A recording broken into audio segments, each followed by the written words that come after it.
Good day to all my fellow marks out there, and welcome to the wacky and wild world of professional wrestling, the only form of entertainment where the most dominant and menacing faction are dressed in fresh Hanes white t-shirts. Grab yourself a drink and a snack, kick your feet up and relax. You are now listening to the Groupchat Wrestling Podcast. Hi guys, welcome to episode 36 of the Groupchat Wrestling Podcast. I'm your main host, Mike. Hope everyone's had a good week, and let's get into Revolution, boys. And girls. And girls. Yeah, Mike. Hi, Lucy. Thanks for joining us again. You are now, I suppose you are an unofficial member of the team now. What did we all think of last night? It was fucking good, wasn't it? It was excellent. It was fantastic. Yeah. So good. Before we get into the nuts and bolts of a 9-match card and where we go from there, should we have a quick rattle through what happened on 0 Hour? I know that you want to take the lead on the first match. I know we're not going to give this too much airtime, the whole thing, but you very much enjoyed the opening tag match, Andy? I did, yeah. I mean, like, we all know how good Hologram and Commander are. Blake Christian's phenomenal. I want to see Blake Christian on AEW more. I think he's incredible. Some of the stuff he does, even the Lucius are sitting up clapping. Get him on TV more. He plays a great heel as well. He's got that smarmy, cocky, arrogant persona down to a T. He loves it. Get him on TV, use him. He's not excellent. On contract, is he? I don't know. I think he's on Ring of Honor a lot. And there was rumours about WWE trying to ID him and get him back again a while back. But he seems to be everywhere. But he's on Ring of Honor a lot, so I hope he's on a contract. Because he had a spell when he was, and then he seemed to vanish, didn't he, for quite a while? And yeah. I remember there was a spell when Twitter, for some reason, took a real dislike to him for whatever, because Twitter's Twitter. But people seem to take a real dislike to him for a while, which seemed really harsh. But he's very, very good. He loves it. He loves the hate. He's excellent. And like I say, his moveset, some of the stuff he does, you watch it on a replay and you're like, that's how the fuck has he done that? He's excellent. Yeah, I'm a big fan, and get him on AEW TV for me. And the other thing I wanted to mention about Zero, obviously, Costco guys, I'm big fans of them now. I wasn't originally, I am now. I think AJ is a damn good worker. His promo skills, a lot of people could learn a lot from. He's very good with that. And it was a fun match, It's not a Will Ospreay, Carl Fletcher, but it was a fun, entertaining match. And yeah, that was great. And I give Jericho enough stick on there all the time because I do. So I will be fair and say I thought his segment was really, really well done last night. I didn't expect much of it. He comes up. I wasn't looking forward to him v Gravity. I thought this could be a genuine shit show. And it was a great, again, it's always intriguing when a heel turns heel, but that's what happened. It was really well executed. He's gone from the gimmicky, silly high guys to quite a sinister side to him now, and so this could really work. I'm thinking this will bring the best out of Bill, the best out of Keith. This could be something really good for the next couple of months, something to keep an eye on now, and something to take him a bit more seriously, because obviously he's come under a lot of stick, rightly or wrongly, depending on your views in the last few months. So I thought I'll give a shout out. I thought it was really well done. It was brutal. The mask ripping off is obviously a real bastard move, and so I'm interested to see where they go from here, because as it trios now, if the trio division's ever going to be anything again, you've got a trio right there that could be near the forefront of it, I think. Yeah. And the 8-man tag. Sorry. Bring up something that wasn't a match, but actually happened during 0 Hour, so I think it counts. Paul Walter Hauser and QT Marshall throwing the drink. I am a member of the QT defense squad. I think he's very underrated. Oh, am I? And when he's the perfect person to work with a celebrity sort of non-wrestler. I don't know if they're going to go anywhere with that, but I think they are. Dynasty. That's a Dynasty 0 Hour match, I'm sure. I think they are. Paul Walter Hauser loves it. He's a celebrity. He's a Golden Globe winner. AEW clearly shown last night that they're starting to realise that their PR is probably a bit shit and they need to step it up, because I don't think I've ever seen as many celebrities in a camera shot of a wrestling show. No. Within the first 5 minutes as last night. So, fair play. They're realising where they're lacking. And I think getting Paul Walter Hauser on a 0 Hour will just do, it'd be the same as getting AJ and Big Justice on. And I think it's a good move. QT will get a good match out of anybody. QT could get a good match out of me. I actually think he could get a good match out with The Miz. No, scratch that. That's a bit too much, isn't it? QT, you're good, but you're not that good. When it actually happened, I was like, "Oh shit, was that meant to happen?" Because like QT delivered it really well. Like there was no like over the top wrestling about it. I thought, has he caught his ear there when he's got him in a headlock and he's really pissed him off? So I thought it was really well done because I went next door and said to my wife, like, "Do you think this is real?" She went, "No, of course it's not. It's wrestling." I was like, "Yeah, to be fair, you're right." But in the moment, I actually thought it was really well done, and yeah, that'll be another fun thing. Again, QT obviously does a lot for AEW. He's a massive unsung hero for the company. And anything that he's going to do that's going to be on 0 hour, it's going to be fun. So that's something to look forward to probably going forwards. As we were saying last week with Preston as well, the guy is so underrated. He's got a great mind for wrestling, and Preston actually said he's probably the most underrated mind in the business for him. So high praise indeed. And yeah, on the whole, I thought it was a decent 0 hour as 0 hours go. Like I didn't catch the opening 20 or so minutes, but yeah, I sat there, I enjoyed it. It got me hyped for the show, and then Revolution started, and god damn, was that a good show. Should we go from the very top because it started as it meant to go on with an absolute banger between MJF and Hangman Page. What a match! Hopefully the start of this rivalry, but I honestly love this match. These are the two for me, the poster boys of AEW. These define AEW, the trajectory they've had from day one to where they are now. The ultimate face, the ultimate heel. Probably the first of at least 3 matches we'll get in 2025, and it delivered in spades. Like definitely approaching a 5-star match for me. Yeah, I agree. I didn't see this outcome at all. But let's talk about the entrance. MJF's entrance was fucking genius because so good. They know we're all waiting for that old Hangman music to Yeah. hit, and it's gonna hit. And he sold me. I was like, what the fuck? And then MJF the banner comes down. He comes out, usual swagger. It was a great match. Really, I think MJF's one of the most underrated wrestlers in the world, which considering people rate him quite highly. I actually still think he's underrated. He's that good. He gets. I think a lot of people don't realize how good he is just because he's that good at everything else in wrestling. That in ring he's actually phenomenal. Great match between the two of them. Two of my favourites, and I just did not see this end coming at all. It was quite a brutal finish as well. It wasn't like it was close. Oh yeah, he decisively butchered it. Yeah. Mm-hmm. Absolutely. You said with the entrance, for a second when the music hit, I thought we had the old Hangman back, and then he came out of the heel tunnel, and he's not ready to be the hero again. The hero that we forced him to be, the villain that we forced MJF to be. That's why I love them so much together. One of them is hated and think he deserves to be loved. Yeah. The other is loved and thinks he deserves to be hated. It's absolutely beautiful. I think we see Hangman struggling with the guilt. He's using the angel's wings. He'll come back to us one day, but not for a while. I think there's a lot more to do with them. I still think this is parallel. Like this is why I'm so surprised at the results, because I think this Hangman arc parallels the original 2-year arc, the crisis of confidence, the alcohol. But if at this point he can't get his anger under control, he can't understand how people did not see it the way he did. And that's why I was surprised. I thought him losing probably would have been a better way to move on, and then to have to sort his head out before he gets the MJF win. So I'll be interested to see where this goes next. That's what I wanted to through me. That's what I wanted to get to, because like last night threw out quite a lot of different directions for a lot of people, and that I think are probably relatively clear to some extent. We'll get to them later on, but like Cope and Christian back on the same path, Swerve going for Moxley. I don't know where these two go, because if MJF wins, he probably cheats. So you've got the rematch at Dynasty. This was such a decisive win. Are they going to maybe tail off briefly and then come back and meet like in the summer or later this year? Because it's where we go with both of these from here, because it's not clear at all, which is intriguing, but I have no idea. It could be as simple as there's going to be a rematch with a stipulation at Dynasty. Dog collar, Tony. Dog collar. Or it could be that we're going to wait a little bit longer for that. So I don't know. I'm intrigued to see what happens with these two, especially like this week or next week. What's going to happen? What is their path for the next month or so? It threw me because that was my banker. Sorry, Michael.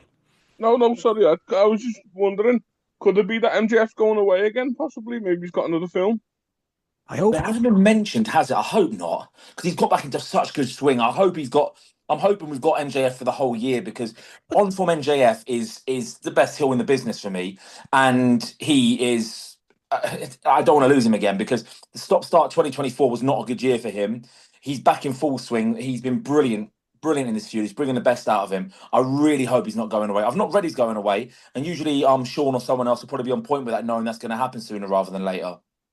I think he's also one of the best faces in the business. But anyway. Yeah.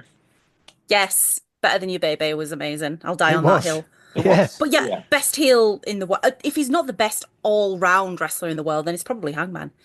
And if I was MJF, I would be trying to ruin Hangman at this point. He's lost to him, I'd be trying to absolutely destroy him, ruin him, drag him down, prove that the fans will turn on anyone. It's not MJF's fault, it's our fault. Because look, we'll do it to Hangman. Yeah. That's where I would go. I like that. That's the way he would be able to kind of take a victory in his own view, isn't it? In his own mind, that's a victory. If he can get the fans to turn on Hangman even more, MJF's won. He is showing Hangman that the fans are cunts. So I don't know. It was never Max's fault. Yeah, I like that. Because when do you see either of these two being thrown into the title picture of some sort? Do you think it's just going to be Hangman at All In? Do you think that? I do. I do. And who? I think it has to be. Sorry, Mike. I think. I mean, but it's who Hangman's fighting now. I can't look past it being Hangman v Swerve now. I hope not. I really hope not, because I've said this before. I love Swerve. He's amazing, and he should be in the title picture. But I don't want these two guys crossing paths again. Yeah, and especially as a face. I'm sick of face. I need the emotional investment in someone being a twat and someone being the good guy. I don't like face. This is the ones I'm with you. I'm not a big fan of it either. I like the basic fundamentals of wrestling. This is the one thing I'm thinking. Tony Khan. This is their biggest event on home soil. Yeah, I'm thinking this card is just going to be like what I think is just going to be the headline match after headline match, and I think he's thinking this has been the greatest singles male feud. I have to say the male feud now, because the greatest AEW feud is Toni and Mariah, in my opinion. This is the greatest male feud in AEW history. I think he'll want to do it in front of probably what will be 25 to 30,000 people at the end in All In. It'll probably be their biggest crowd in America, I would imagine. Only Wembley will be bigger by bell time, I would assume. I think Swerve's winning the title. I think this has been the plan for quite a while. I think the symmetry will be Swerve wins it back-to-back years at Dynasty, Swerve then, or will he lose it back-to-back years at All In? I can't look past that now. And then I think we'll get a Stadium Stampede with the Death Riders against Team AEW, which will be, I don't know, led by Eddie Kingston, maybe led by Danielson. I think that's the path we'll go. I think he's realised after last night now, I need to move on from Moxley. That's my opinion anyway. I was hoping you were right last night when Nana was holding the robe and Swerve was on the floor looking up at him. And I was thinking, go on, do it. I was hoping your theory was right, that he was going to lay him out after the match, because I would have loved that. And then I'd happily see a heel Swerve take the belt, or on the edge Swerve take the belt, go full on heel, and then have a face Hangman get his redemption at All In. But I don't know. I just don't want to see face. But Hangman has to surely be on the path to the world title for All In. He's got to. Whether it's Mox, whether it's Swerve, or for fuck's sake, whether it's Cope, as long as Hangman's on the other side, I don't fucking care. In terms of MJF, fuck knows. I don't know what you do. It threw me last night. That was my banker. I was convinced MJF was taking that first match. I mean, I think the thing will be that realistically now with these two, they have another match at Double or Nothing, Dynasty, maybe with a stipulation, maybe not. And then MJF wins that one, and then it's the rubber match at Double or Nothing, which is essentially officially a number one contenders match for All In. The winner of that's going to go on and face the world champion in Texas, and that's where Hangman gets a decisive win, probably with a dog collar or something along them lines. I think you're right, and I think that you're talking about face. I think that's what we will end up getting. However, I think they'll tease a heel Hangman with MJF trying to turn him. I'd rather they had it the other way and they teased a heel Swerve somehow. I don't know how they do it. Just they've got to take Nana away, because otherwise it won't work. Because don't forget, the reason we had a face Swerve was because he broke into Hangman's house, threatened the baby, And then Nana did a dance, and everyone thought it was amazing. So they've got to get rid of Nana, however they do it. No, they have not. You bite your tongue. That moment last night was too pure, man. That moment was too good. The fact that when Nana's they're embracing and Swerve's knackered, and then he wants to do the dance, so he basically just drops Swerve to dance. I loved it. But that's when I thought he was going to do it, because I was like, "You twat! He's just done. He's going to do everything to get you that roll back, and you're just dancing away while he's on his ass on the floor." Anyway, we digress. Right, we got for the first. I mean, I gave that first match. I think it was definitely pushing 5 stars. Yeah. 5 for me, definitely. To be honest, I thought it was excellent. I thought it was a fantastic wrestling match with plenty of story built in. I love in-ring storytelling. I think it's when you see a story unfold within that 20-30 minute match, it's just incredible. Just a last quick point I want to make about this Hangman MJF match before we move on. I've seen this on Twitter, and Twitter keep robbing our stuff, so I'm robbing something off Twitter. Did you notice Hangman's gear? Yes. And it was just down to like embers and smoke, where it's been like full fire in recent weeks. It's great. He's amazing, isn't he? he's so good. On the chair. He is, and the books are coming back soon, and Kenny's alone, and we'll have all that as well. So he's fantastic. His character work is top notch. Kenny's alone. The books are coming back, and Swear's going to turn heel. So Hangman's going to need help. There's so many directions. Get the gang back together. I see. As usual, I'm going to go off topic here. I don't care about building young stars. I don't care about any of this shit. I just want to see my favourites on TV. And if you're telling me, however, if it doesn't make sense, I don't care. If you're telling me we're going to get the elites back together on TV, I'm fucking in. I'm sold. I'm already in the seat waiting for it to start.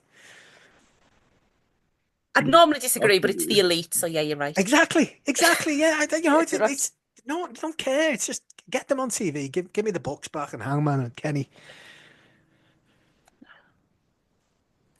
You need to get them the 6'4" Impala now. Well, move on to the next match. Yeah. So next, again, as always, Mercedes under the microscope because people for some reason seem to want her to fail. She never fucking fails. She always delivers. Mercedes retaining the TBS title. Another really, really good match for me. Loved it. Yeah, excellent. That's a 5-star for me. I know Dave Meltzer's going to give it 4.25, but I thought that was a 5. It was incredible.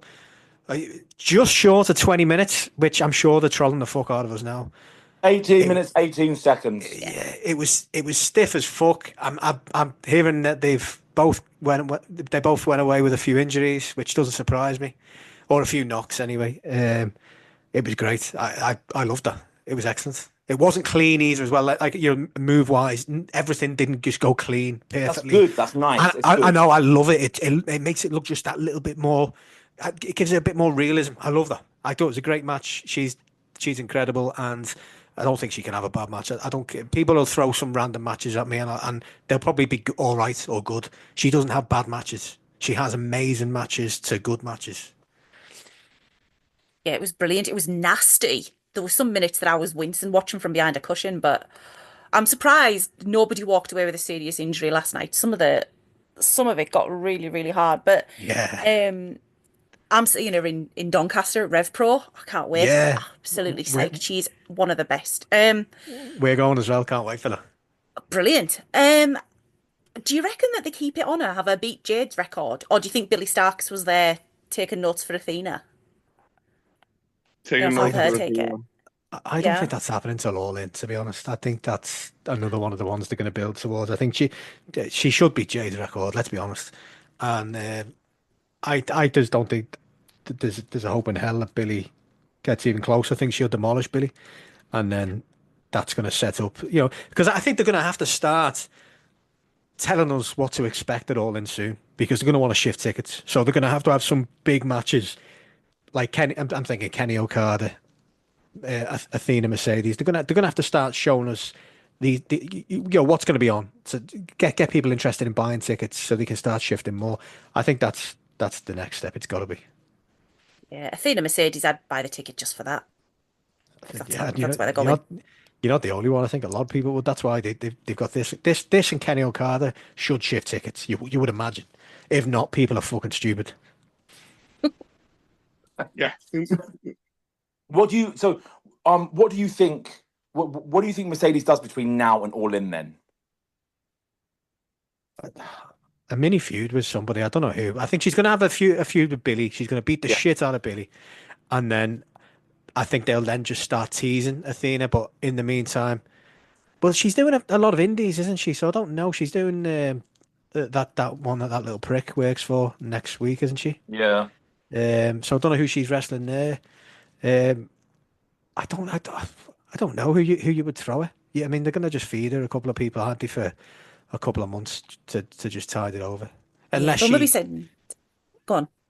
No, I was just gonna say unless she goes twice with Billy, beats her the first time, Billy goes close and then demolishes her the second time, leading to Athena deciding, do you know what, you want something done, do it yourself. Yeah, because Athena's got to do a babyface. Sorry, Lucy. No, I was just saying the other thing they can do is send some over from Japan. Yeah, have her just keep demolishing a few of them, or even I'll send a few indie women over from Rev Pro, have them turn up on Mexico on AEW well? TV. Yeah, because she's got the Rev Pro title. Have a few rock up and attack her. They could do that with. They could play that around the Rev Pro show in Doncaster because they've shown clips before of Rev Pro on AEW TV, so they could easily do that if they want to go, the Alex Windsor route or something. Yes, please. And again, then we go to the third match of the night and another absolute banger, a certified 5-star banger for me. We knew it'd deliver because they're both too good not to. The dynamic was great. The win was conclusive. The aftermatch was emotional. Swerve Strickland, Ricochet, Swerve now the new #1 contender. Not the last time we'll see him for the night. But yeah, what a match. Again.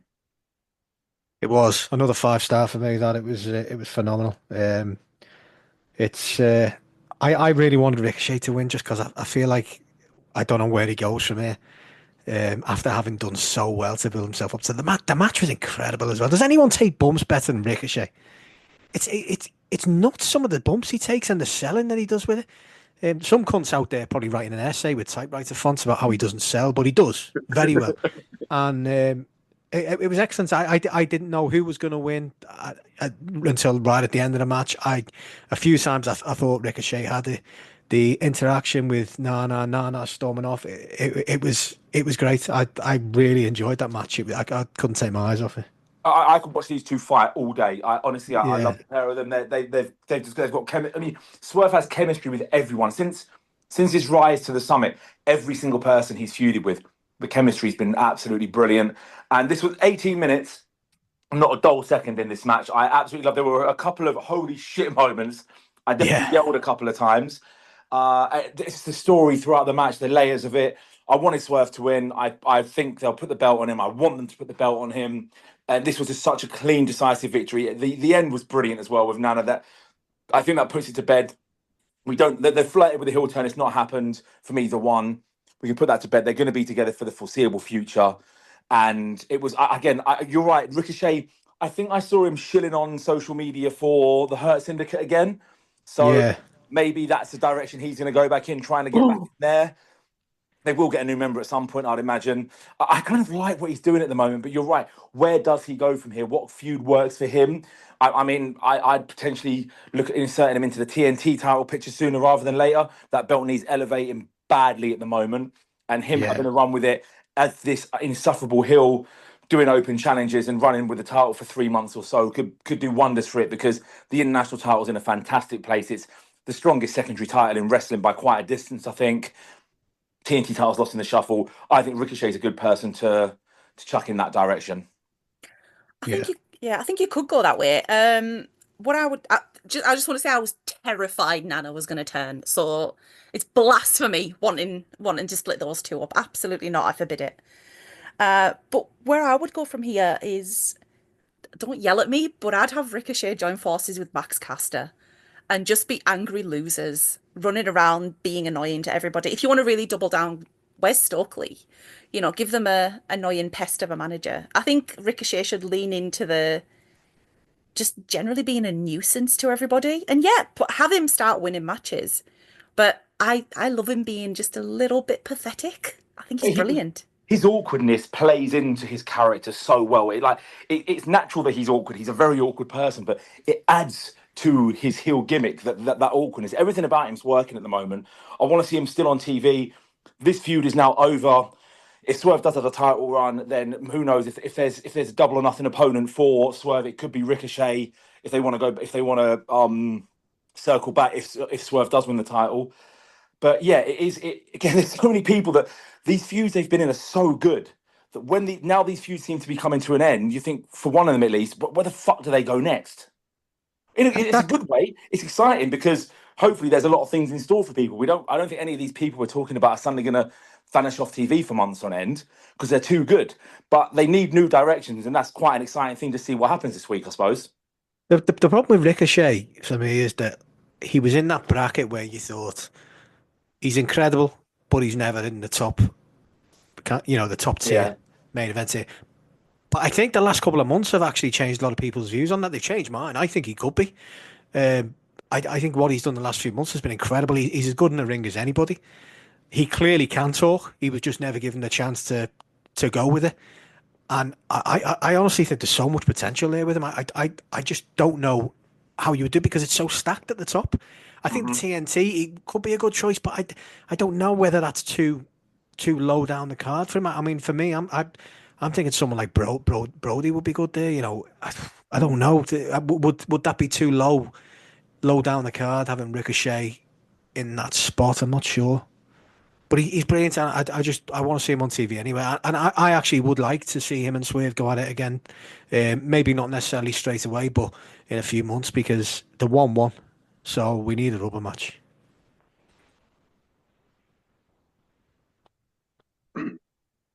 Definitely, yeah. Anyone else got anything to add on these two?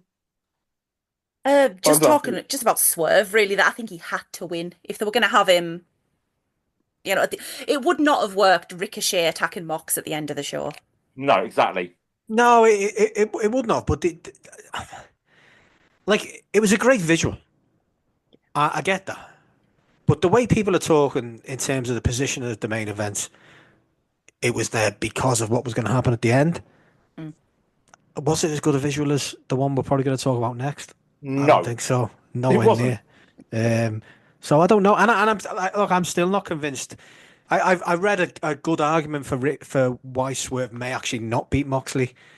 And it's basically because who would get more heat up against Swerve? Fan favourites, everyone's expecting him to win, everyone wants him to win. Moxley will get nuclear fucking heat if he beats Swerve. Yeah.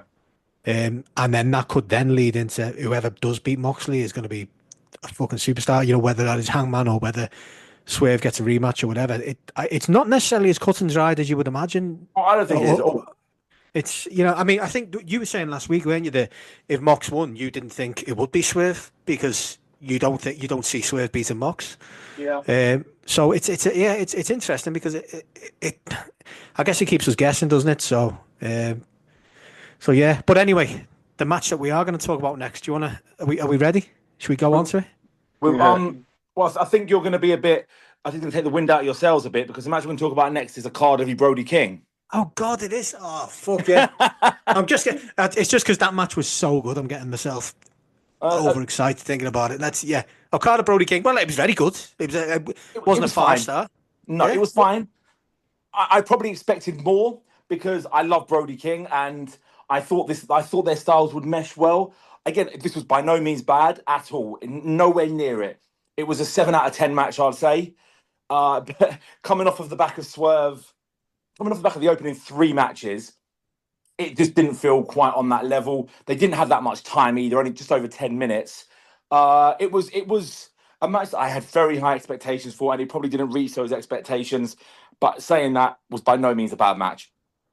I probably didn't have as high expectations, and I was worried about the positioning, and I think that did affect it. I think coming after Ricochet Swerve was always going to be difficult, and it's a Continental Classic match. The restrictions, the time limit. I don't think it was ever going to be a 5-star classic. So it being that just under 4, 3.75 or whatever on the Meltzer scale is probably about fair. It was decent. It wasn't bad. It was good. Just wasn't as good as what came before. It was good trying to seeing Okada trying to hit the Rainmaker on Brody King, because you ain't fucking budging that fella. Oh, absolutely agree. It was a good match. I enjoyed it. I won't go back and watch it again. No. But I think it showed off that Brody can keep up with the likes of Okada, which you don't expect when you see a guy his size. He's established himself as a AEW singles guy after being part of a faction for so long. This was the one match where I was sure I knew who was winning, Okada, so that he could go on to face Kenny at All In. But yeah, so there was no point when I thought, oh, maybe Brody's going to do it. But no, I still enjoyed it. I thought it was a good match. But yeah, it's overshadowed by the others. So Okada's path seems straightforward. He'll have a couple of mini feuds that will lead him into obviously the big Kenny match. I don't know who they'll be against, but I'm sure they'll be fun. He's bouncing between mini feuds, I think, kind of waiting for the Kenny confrontation in probably late May. But Brody's an interesting one, because has anyone said anything about Buddy's injury status and how bad he is or how bad he's not? I don't think from memory, I don't think he's that bad. I think he was just taking some time off. So I think with the injury, he was just being a bit of a, fucking around on Twitter, wasn't he? And then he realised, oh fuck, these people are dickheads and they take everything seriously. So he deleted his tweet. I don't think it's that bad. I think he'll be back fairly soon. And I don't know where we go with these, because I want the two of them as top single stars. But if you're going to have someone who's going to take the tag titles off the Hurt Syndicate, these could be the ones, Definitely. No, I mean, that's what I'm looking ahead. That feels like the most feasible option. Again, we can be looking at All In there, because you think the Hurt Syndicate will probably defend against the Murder Machines at Dynasty. We could get an FTR match at Double or Nothing.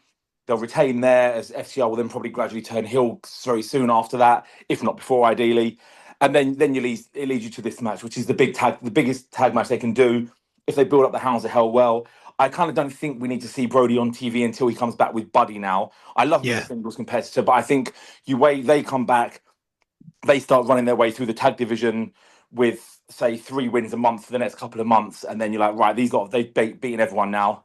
They can get some decisive victories over all the established tag teams, and then they can face the Hurt Syndicate at All In. I think that'll be a great match. I think the styles will work really well there. Shelton and Buddy would have some great interactions as well. Big meaty boys with Bobby and Brody as well. So that would be my preference anyway. Yeah, I think that's the way. Yeah, definitely. I want MVP and Julia Hart to face off. Yes, and I want him to back down. That'd be good, though. Yeah, absolutely. I think tag team is the way to go for them. Yeah, I think it's got to be at the moment, because the roster's so stacked that you'd be just wasting them. I think putting them in a TNT.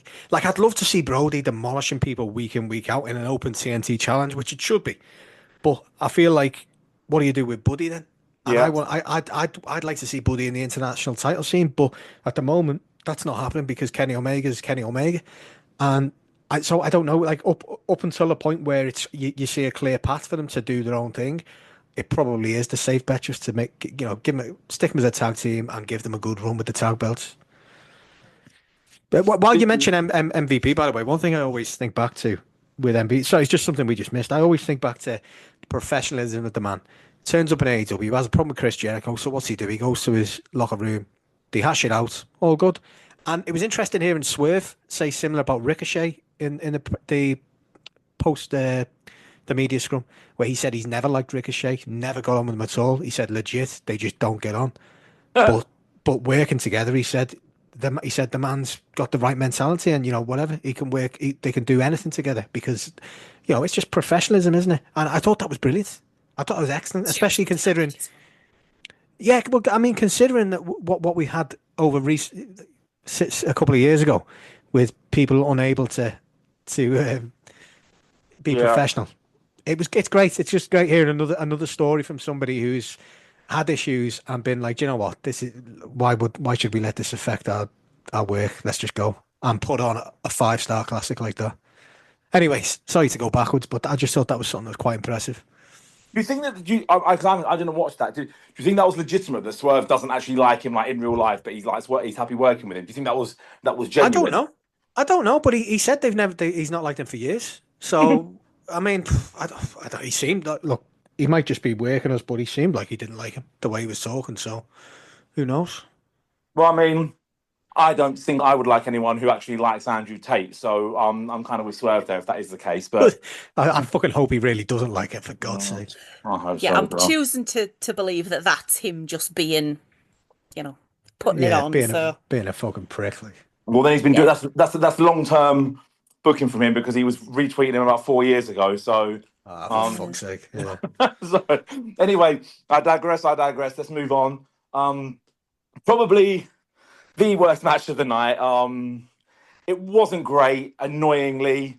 Hurt Syndicate relatively comfortably and, for me, underwhelmingly beat the Outrunners in about 8 minutes. And I love the Outrunners, man. But Andy, we all do, I think. But it went too long. Yeah. It should have been. It should have either been a squash or an Outrunners lucky roll up pin out of nowhere. It went too long. It was. I see. The Outrunners, like, look, everybody knows they're not going to be the best in ring. They're not going to give you 5-star matches, but they make up for that in everything else. So in terms of having the charisma and running that gimmick better than 90% of other people involved in wrestling. So you just need to put them with the right teams, and I think this is an awful fit. I just do not think it's a fit at all. I think if you put the Outrunners with the Bucks would take them to a top quality match. They could take them probably 10-15 minutes to a good match. Put them with the Hurt Syndicate. I just think the styles don't mesh very well. Completely, opposites really. It was pretty poor. It was a 2.5, 2.75 star job at best, even being generous. Yeah. And it just went too long. There were some great moments where I thought, okay, now we're cooking. And then it would be followed by something that was just slightly off or didn't work. And it just felt like it was dragging at one point, which, considering it was a short match, sounds probably quite strange. I felt like that. It was 8 minutes and it was 8 minutes and it felt very, very, a very, very long 8 minutes. Yeah, it did. It was like, are we still going? And yeah, very disappointed because I fucking love the Outrunners, and I'm not going to fucking, I'm seeing a lot of people now saying, oh, they should never be. Fuck that. They ain't in that spot. They got over naturally. They worked the crowd perfectly, and they can go when they want to go. Look, as I say, they're never going to be, 2K Angles or a Kenny Omega and a Will Ospreay or anything, but they can go to a certain level. And when you take into account everything else that they have, they could be worthy world champions. They just need the right opponent and the right time, and this was the wrong time and the wrong opponents, unfortunately. I do feel the last fortnight or so has kind of taken the wind out of their sails a little bit. A couple of the TV matches building up to this were quite clunky as well. And the biggest killer for me was a change of music, which devastated me because I love their whole music. It's made such a difference, that, hasn't it? Yeah, it's bizarre how much of a difference that can make. Because it does. You don't get that buzz when they come to the ring that you used to get. Yeah, and they said they didn't want to change that music. For some reason, they had to. It's a bizarre one because the band will let anybody use that music. Like, if I want to go and use it on a Twitch stream or some shit, I can.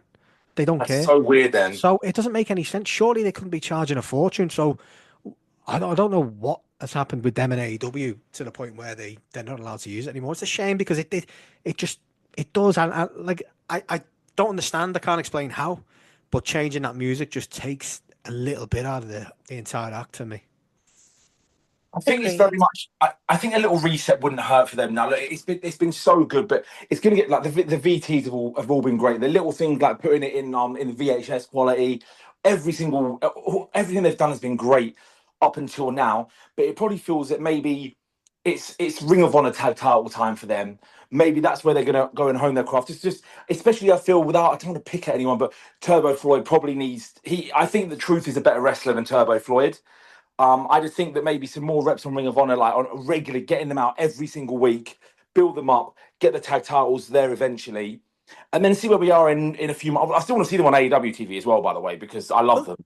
But I don't feel there's a particular place in the foreseeable future for them now that they've lost this feud.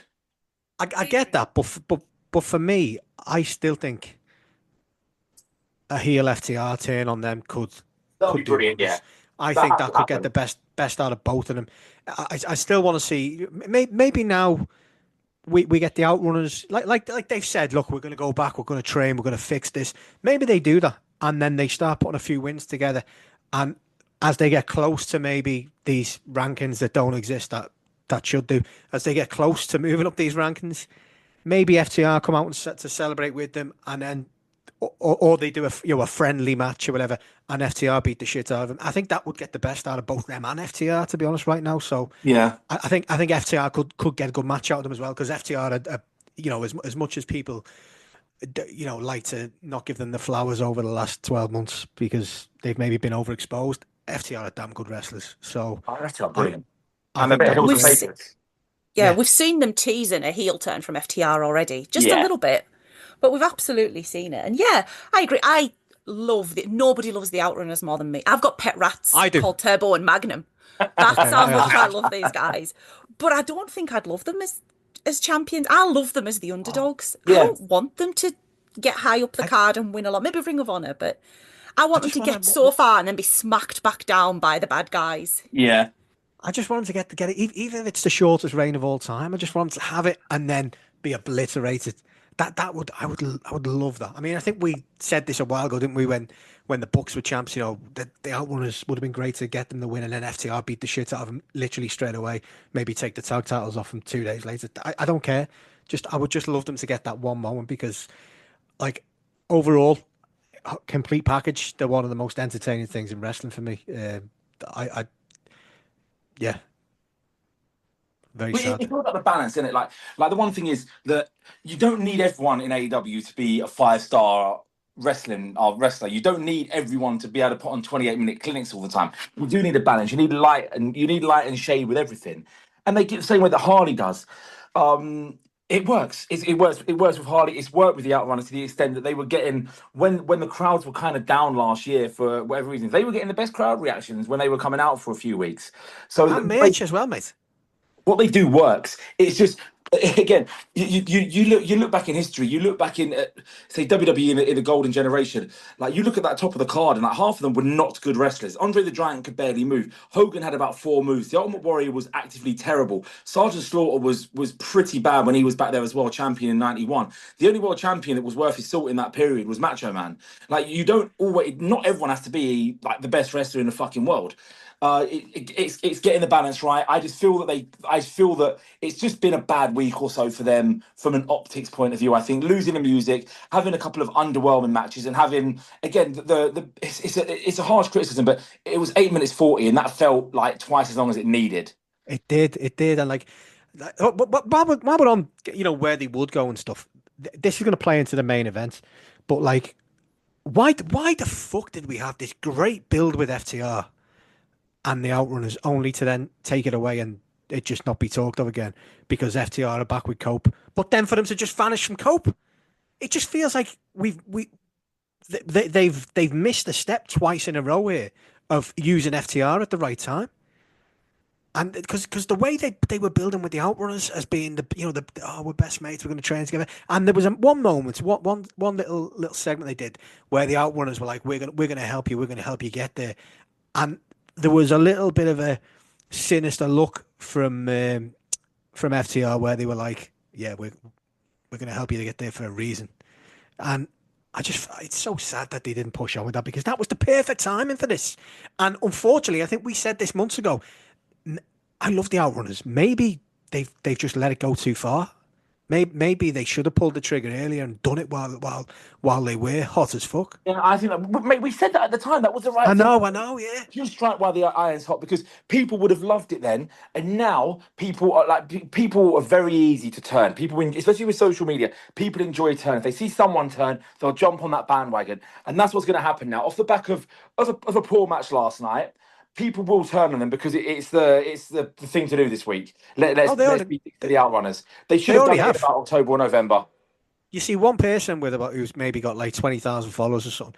They'll say, "Oh, the Outrunners are shit. They can't go in the ring." And then all of a sudden, you've got like, their 20,000 followers all agree, Yeah. even though a lot of them probably haven't seen it. And Yeah. then they start getting shit on. And I think they just took it too far. I think they should have pulled the trigger a few months back before the Hurt Syndicate had the task. But what you mentioned Harley, by the way, it's funny because the same people who are slagging the Outrunners now were the ones who were calling for Harley to beat Mercedes. Harley's not great in ring. She's improving loads, but come on, she's not great in ring at all. She makes up for it in everything else that she does. And she's working her ass off, and she'll probably get there. But she's not great in ring at all. And so for the same people to be calling, that saying, "Oh, she should have beat Mercedes," who are now saying the Outrunners have no place in a world title shot on a pay-per-view, fuck off.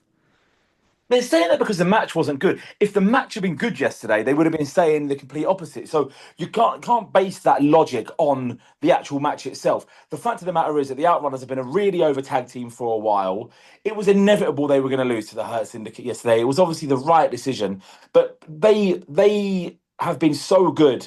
When the tag division was flagging last year, and it was flagging for a while, it was getting very little airtime. They were easily the most entertaining tag team. The Bucks were off TV. Private Party held the tag titles and were given literally nothing to do with. And again, I don't blame them. They weren't given anything to do with. FTR were doing FTR things. They were the best thing in the tag division. And then FTR latched onto them because they were so over. They deserved this. They deserved this match. The fact of the matter is, it wasn't a very good match. And that's all you need to say. That's what it was. It wasn't a good match. That's not a reflection on what the Outrunners had done before. That's got them so over. That's got them selling merch. That had them getting the best pops in the company for a while. Nothing to do with that. It was just not a good match. People have off days. It wasn't them on best form. It wasn't the Hurt Syndicate on best form either. Their styles didn't mesh. We move on from it now. The Hurt Syndicate will move on to the Murder Machines, and that'll be a very physical match for Dynasty. And I don't know what happens with the Outrunners, but I just hope they just keep churning out entertaining TV. Agreed. Right, shall we move on to what is being described as the best consecutive 3 matches on pay-per-view in North American history? I described it like that because it fucking was. Toni Storm, Mariah May, Hollywood ending. I cannot believe this match was only 13 minutes. It felt longer. It was 12 minutes and 56 seconds of pure bliss. I hate the word cinema being used in wrestling. It's so cringe. This was cinema. Do you know what, right? The 13 minutes thing's funny because I'd sent you the list of matches earlier and you were like, "Did that only go 13 minutes?" And when you said that, I was like, what? I must have said that. There's no way that was 13 minutes. It felt well longer, which is like polar opposite of what we were saying about the last match, feeling like it was going too long. This felt like it was way longer than 13 minutes. It was incredible. It was absolutely beautiful. Lucy, the floor's yours on this. I know you've got a lot to say. So I have. Minutes. Just go for it. Get it all off. Thank you, because I've been waiting for this. I've been being good. I've been waiting for this. It was absolutely beautiful, violent poetry. It was completely fantastic. That it ended where it started, on that ramp where the betrayal took place, and yet it was a short match, but it was such a long build up. It was a story in 3 acts, the way they did it, like a film, you had the betrayal, then the comeback, and then finally the ending. It was absolutely classic. I loved it. And for any brides in the future, if you don't have a taser in your bouquet, what are you even doing? Because that was absolutely phenomenal. I do wish they'd ended with it. If they wanted the men to main event, then I suppose they could have had it as a lights out match or something and still ended the show with it, but it should have ended. It should have ended. It deserved it. Look, the thing is, go on. No, I was going to say we're not going on to the main event yet. But as I said earlier, regardless of how good the imagery of Swerve is finishing off, nothing will ever beat the imagery at the end of this match. It was perfection. I've never seen anything like it. Yeah, they could have ended the entire pay-per-view with that, the end, in black and white. It could have, or just like, what was it they used to put, FIN, ended the whole show, cut to that with black and white. It would have been amazing. But with Toni saying, what was she saying at the end? "I loved you," or something like that. It was so good. It was phenomenal. It was world class. If you watch that and you didn't like, even us, like, I'm going to bang the Meltzer drum here. If that man does not give this match 5 stars, I am going to find where he lives, because this defines a minimum 5-star match. This, if you give this 6.25 stars, I'm not going to complain. This is one of the greatest matches I've ever seen in my life in any promotion, any sex. This was fucking incredible. There was not a wasted second in this match. The acting was absolutely sublime. The spots were innovative, creative. The drama was, honestly, like I don't watch wrestling matches back that much. I will watch this match probably 5 or 6 times this week. Help us only 13 minutes, so you can sit there. You're not sitting watching a 28-minute match. But it was honestly like, I don't know how anyone could watch this and not. Meltzer even had to say after a fantastic match, they worked hard. Probably not to everyone's taste. Mate, fuck off. Like, fuck off with a backhanded compliment when it's a women's match, because you never say that for the men's. Like, there was no reason for him to add that. I mean, to be fair, he went a bit hard on the Swerve Hangman match. Though, I suppose I've got to give it 5 stars, but I don't want to. Kind of bullshit for the death match. He moaned about giving it 5 stars. I'm like, bro, this is your choice. You give it what you want. But if he watches this and doesn't think that this is what he would deem worthy of a minimum 5 stars, the man's reputation is beyond recovery now, because I just couldn't believe how good this was. Easily one of the, like, again, now this is the match now that if I'm trying to get someone into wrestling, I don't want a 28, 35-minute match. I will show them this match and say, this match is how I perceive AEW to be all the time. Yes, it's not always as good, but this is what AEW means to me. This is why I watch it, because it was just fucking brilliant. It was, and I've seen a lot of people complaining about, the main event went this amount, what the 18 minutes, they should have cut 6 minutes off and give it to this match. No, they fucking shouldn't have. This was perfect. Because they lost about fucking 10 pints of blood in this match. It be fucking dead. Give them another 6 minutes. Fucking hell. That imagery of both of them. Crimson Mask, full on. I'm sorry. If you leave them another 6 minutes, you're going to be getting the medics in. Absolutely. Yeah. You can argue about changing the place on the card, but not a single thing in that match should be changed. And you're right, if Meltzer doesn't give this 5 stars, fucking stay awake. Because I've already seen people on Twitter, I'm old-fashioned, but I don't like seeing women bleed. Oh, piss off. Oh, yeah. You're not old-fashioned, you're weak, you're pathetic. You're a boring fuck. Yeah. And you've got Elon Musk wallpaper on your phone, probably. So fuck off. I don't care what you say.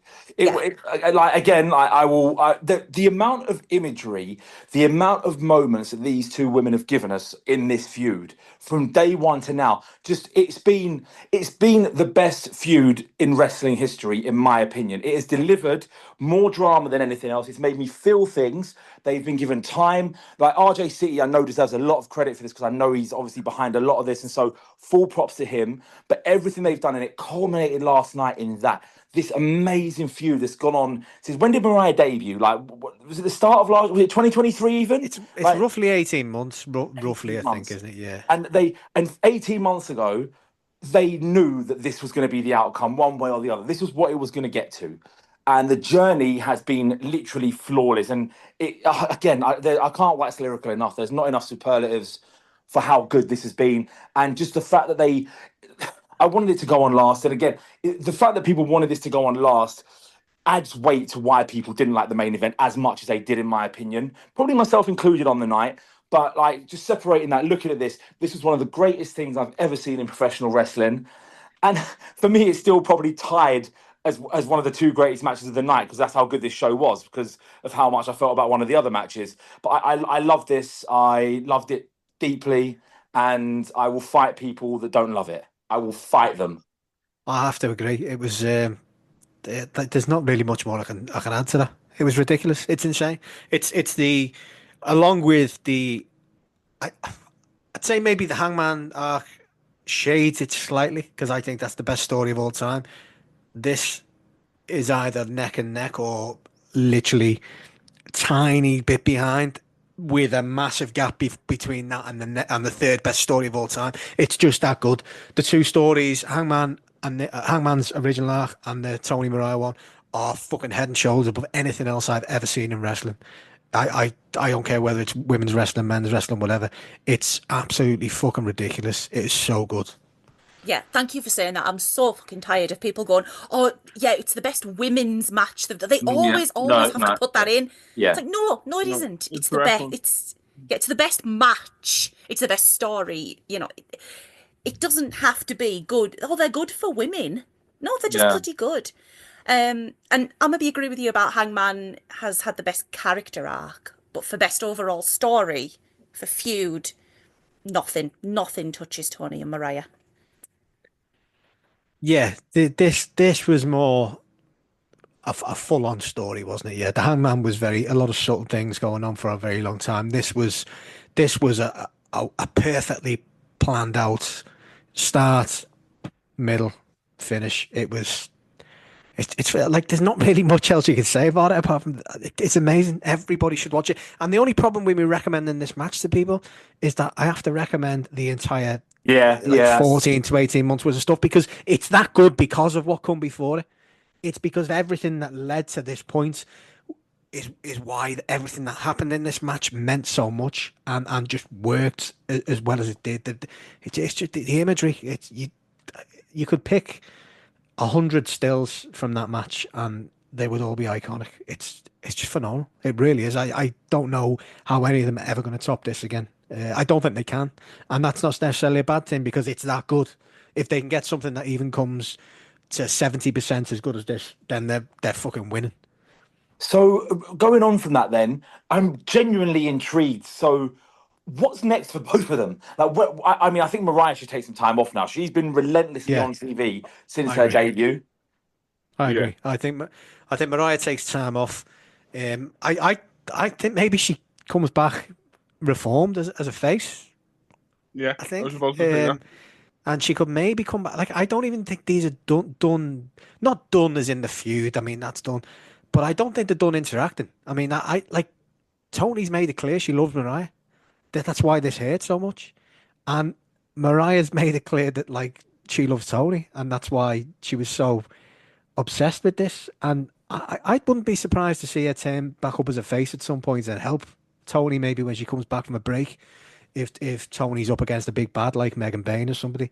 And if you do get a face Mariah and you look, it depends how long you're going to go, but if you're getting a face Mariah and you want someone to go into a 2 or 3 month feud with Mercedes up until before All In, Mariah and Mercedes fucking sold.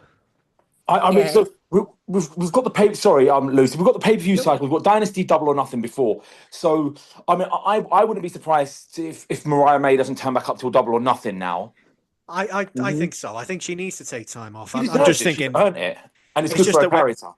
Yeah, it's just when we're saying about who would be good for Mercedes, I think she'd be a great, but obviously she's a heel, so she'd need some kind of character change, which is why an extended period of time would make perfect sense, and at least then you could believe it if she did come back as a face rather than an overnight one like Statlander, and so yeah, I think she takes time out regardless, and whatever she does next is, I actually don't care because she deserves a break after this. She needs to be away for a little while. They're telling film stories here, and the movie trope is the villain has to go away. The hero in the sequel, they get a new villain, and then the original villain comes back, and we get a redemption arc. Yes, exactly. That's what I'm thinking. Happens. Yeah, but you're right. You need to separate them for a while first, and I think Mariah deserves a bit of time off. God love her. Megan Bay. So Toni, I mean, what do you think now? Because I mean, I'm very much assuming at the very least Toni's holding this title now until All In. Because I mean, we know Toni's not going to put too many women's matches. Well, won't be more than at best we'll get 3 women's matches on the card. So you've got the TBS title, which we think we know what that's going to be. So optimistic, aren't you? Pardon? You're optimistic, aren't you? Maybe if you include 0 Hour. I'm hoping we get a women's casino gauntlet that they do right this time on the for the number 1 contendership at All In, so we can actually have one that's stacked. So every superstar. So let's just say, for instance, you've got Toni v. let's just say Statlander, and then you've got Mercedes v Athena. Then every other high-profile woman is in that match. All the main event and upper main event women are in a casino gauntlet because they fucking should be. More people on the card that people want to see. So I'm really interested to see who's Toni goes up against next. Who's going to be like a stopgap feud for her? I can see Julia Hart personally. I can see that being quite an interesting dynamic. I could see that just being like a one pay-per-view thing and done. I don't know who she's going to face. Are you thinking Megan Bain's a likely opponent for All In? Is that too soon to pull the trigger on Megan Bain though? I think it's too soon for the championship match. I think Megan Bain needs to win every match for a year. I think she needs to go and beat him for a year.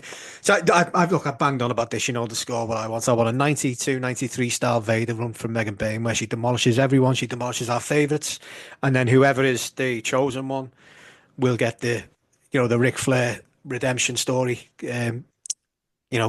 overcoming all odds to take down the Giants. I think that would be phenomenal. I don't know who you would put in that, whether you would put Toni Storm, whether Toni would lose and then come back around, whether you get a reformed Mariah May, whether Jamie Hayter's back in the mix at that point and she's got a visa issue sorted. I'm Team MasterCard, fuck Visa, the cunts.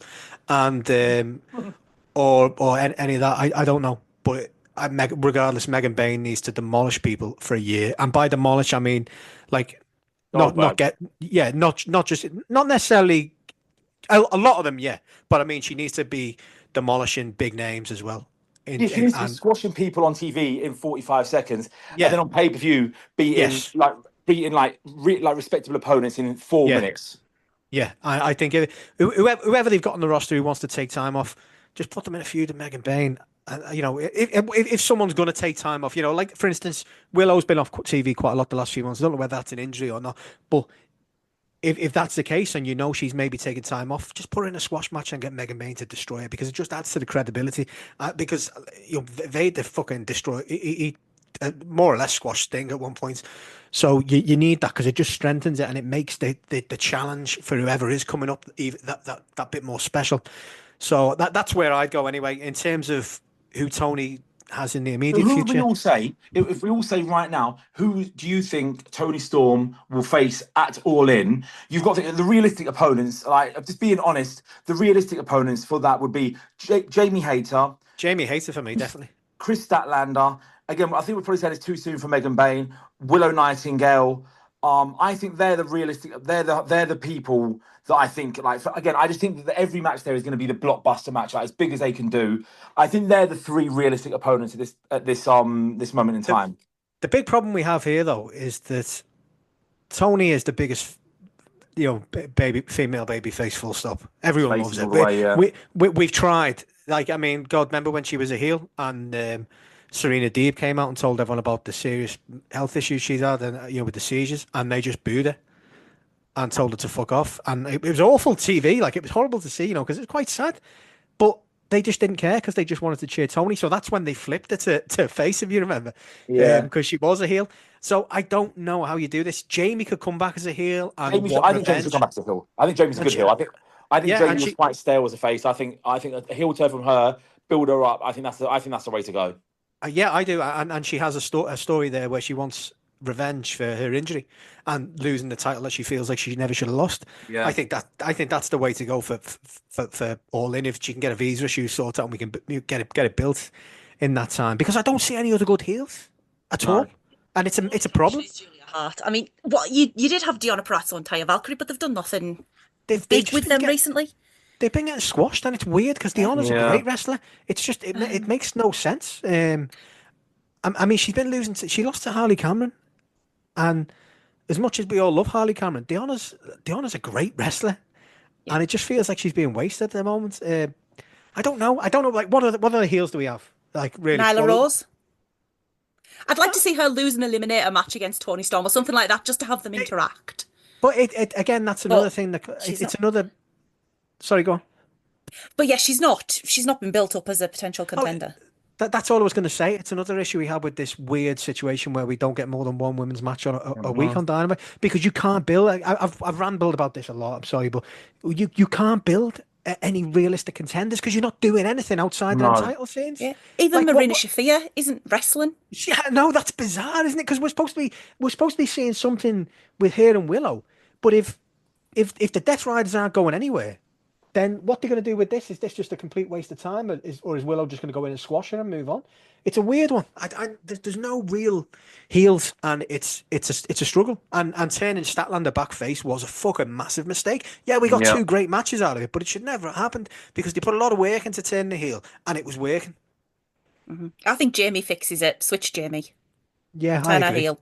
If not, all you've got is Julia, and that would be a stiff as fuck match. Absolutely. Their match, the best kind. Full Gear 2023, that match is so underrated. Like, I mean, that whole pay-per-view was, but Toni v Hayter, that was Full Gear 2023, wasn't it? Yes, I think it was. It was a really stiff match. They battered each other. It was great. It was, to that point, probably, it was the best non-gimmicked, it was the best one-on-one women's match I'd seen in AEW at that point, because the division obviously has come on tenfold since then, because again, back then it was quite it wasn't the biggest division, and it was given probably even less, well, it was given less airtime, I'll say, than now. But it was such a good match. They had great chemistry, and I think that has to be the way to go. Again, the roles are reversed now. Toni the face, Jamie can be a real bastard heel, I think, in this role. So I'm down for that. Well, I think we need a feud for Toni before that, though. I think we need her to do something before that. I think Julie's a stopgap. I think that could be quite an interesting dynamic. It's obviously who's going to win, but it could be quite amusing, their two styles meshing. I think it would work better with Toni than it did with Mariah when they were given a lower card wrestlers. About the promos and stuff, like Julia being this really intense, like weird person, and Toni Storm just being bewildered by just how ridiculous it all is. I could just see. I just think it'll be a bit of fun. It can take us through Dynasty, and then we can start focusing on Hayter from then. I mean, who knows? It could even be Double or Nothing. We have a women's casino gauntlet there, and the winner of that faces Toni at All In, and that can be when Hayter makes her return. Well, she actually return. Yeah, I don't know. I'm not sure. But I can't think of anyone else. Though, Mike, you were going to say something there. Yeah. What about like a showcase match with one of the partner companies? Yeah. Just to fill a gap. Didn't she? If I'm wrong, correct me. But when Toni was away and she was doing the expedition out in Japan, didn't she lose over there? Yeah, she lost 3 matches across CMLL, Japan, and could run some of them back just as a stopgap. That's a good shout. That get a wins back. La Catalina in CMLL. She lost in Stardom. Well, she only had 1 singles match in Stardom, and she lost that. So she lost 2 singles matches. Yeah. Yeah, you could run one of them back. That's a good shout. I'd actually. Oh, that'd be a good one. Mina's a Double or Nothing opponent, because that's Double or Nothing worthy, I think. Yeah, would Mina come back as a heel though, or would she? I think Mina. Look, I know you want to get the use out of Mina while you can, because like nobody knows the situation with contracts and stuff. But I think that's the perfect time when you bring back Mariah. However many months down the line. Yeah, Mina is far too linked to Mariah to have her and Toni have a feud and not have Mariah be involved, as a ghost. Yeah. Do you know what? I think Toni could pull that off. She could pull off wrestling against feuding with a ghost. The ghost of Mariah, yeah. Yeah, I don't think you need Mina to be heel necessarily. You could just sort of that. Like, you've battered my friend or my partner, as it's alluded to with them two. And she could be like reluctantly, like, I know she made a mistake, but I'm still gonna defend her honor. Yeah, sort of thing. I don't know, because the last time we seen Mina, she was battered by Toni, by Mariah, wasn't she? So I don't know. I think that needs a bit more time myself, but it just shows one of the big problems with the women's division. I say it's caused by the lack of time they're given. It is, yeah. But it's just a sea of faces, and like there's no one, like there's no real credible challenges for any of them. No. Shifting on now to the second part of this holy grail, this holy trio of 3 out of this world matches that currently all have over 9 on cage match, because I'm a cage match mark. The next one, again, this was always going to deliver. Of course, it was going to deliver. Kenny Omega, international champion, beating Takeshita, 28.5 minutes. Fucking banger. Obviously, it was a banger. It was Kenny Omega and Takeshita. In-ring storytelling. That's at its finest. Absolutely beautiful. I loved it. It was, and the thing for me about this match was at no point did I know who was going to win. It felt like it could go either way at every single second. And Kenny ended up winning with wrestling skill on the mat. Yeah. You know, it wasn't some high flying flashy move. It was just for a second he just got lucky and got smart. Yeah. And that, either one of them could have taken it at that moment. Absolutely love that. It was so good. It was. Kenny's selling was fantastic. Someone's probably writing an essay as to why it wasn't, but it was. It was brilliant. It was excellent. The whole Kenny having to change his style to try and stop Takeshita. It was a fantastic, first rate in-ring storytelling. It really was. It was. You don't need, backstage segments and stuff for this kind of match. It was incredible. I feel that there was like maybe a role reversal from their match All Out 2023, where Kenny was kind of the dominant guy against this young Takeshita. Like I know Takeshita did get the win in the end, but like Kenny was like outclassing him in certain parts of that match, I'd say. And then it kind of felt like roles were quite different yesterday. That Kenny was the one that had to change everything because Takeshita is so fucking good now. Yeah. And obviously he was good then, but he's an absolute star now. He should always be on TV. He should always be wrestling because he's just fantastic. The toughest part about this match is where we go next with him, because it was another 5-star match at least. Yeah. Incredible in-ring storytelling. I would hate to be the person that has to book the next Kid Takeshita run.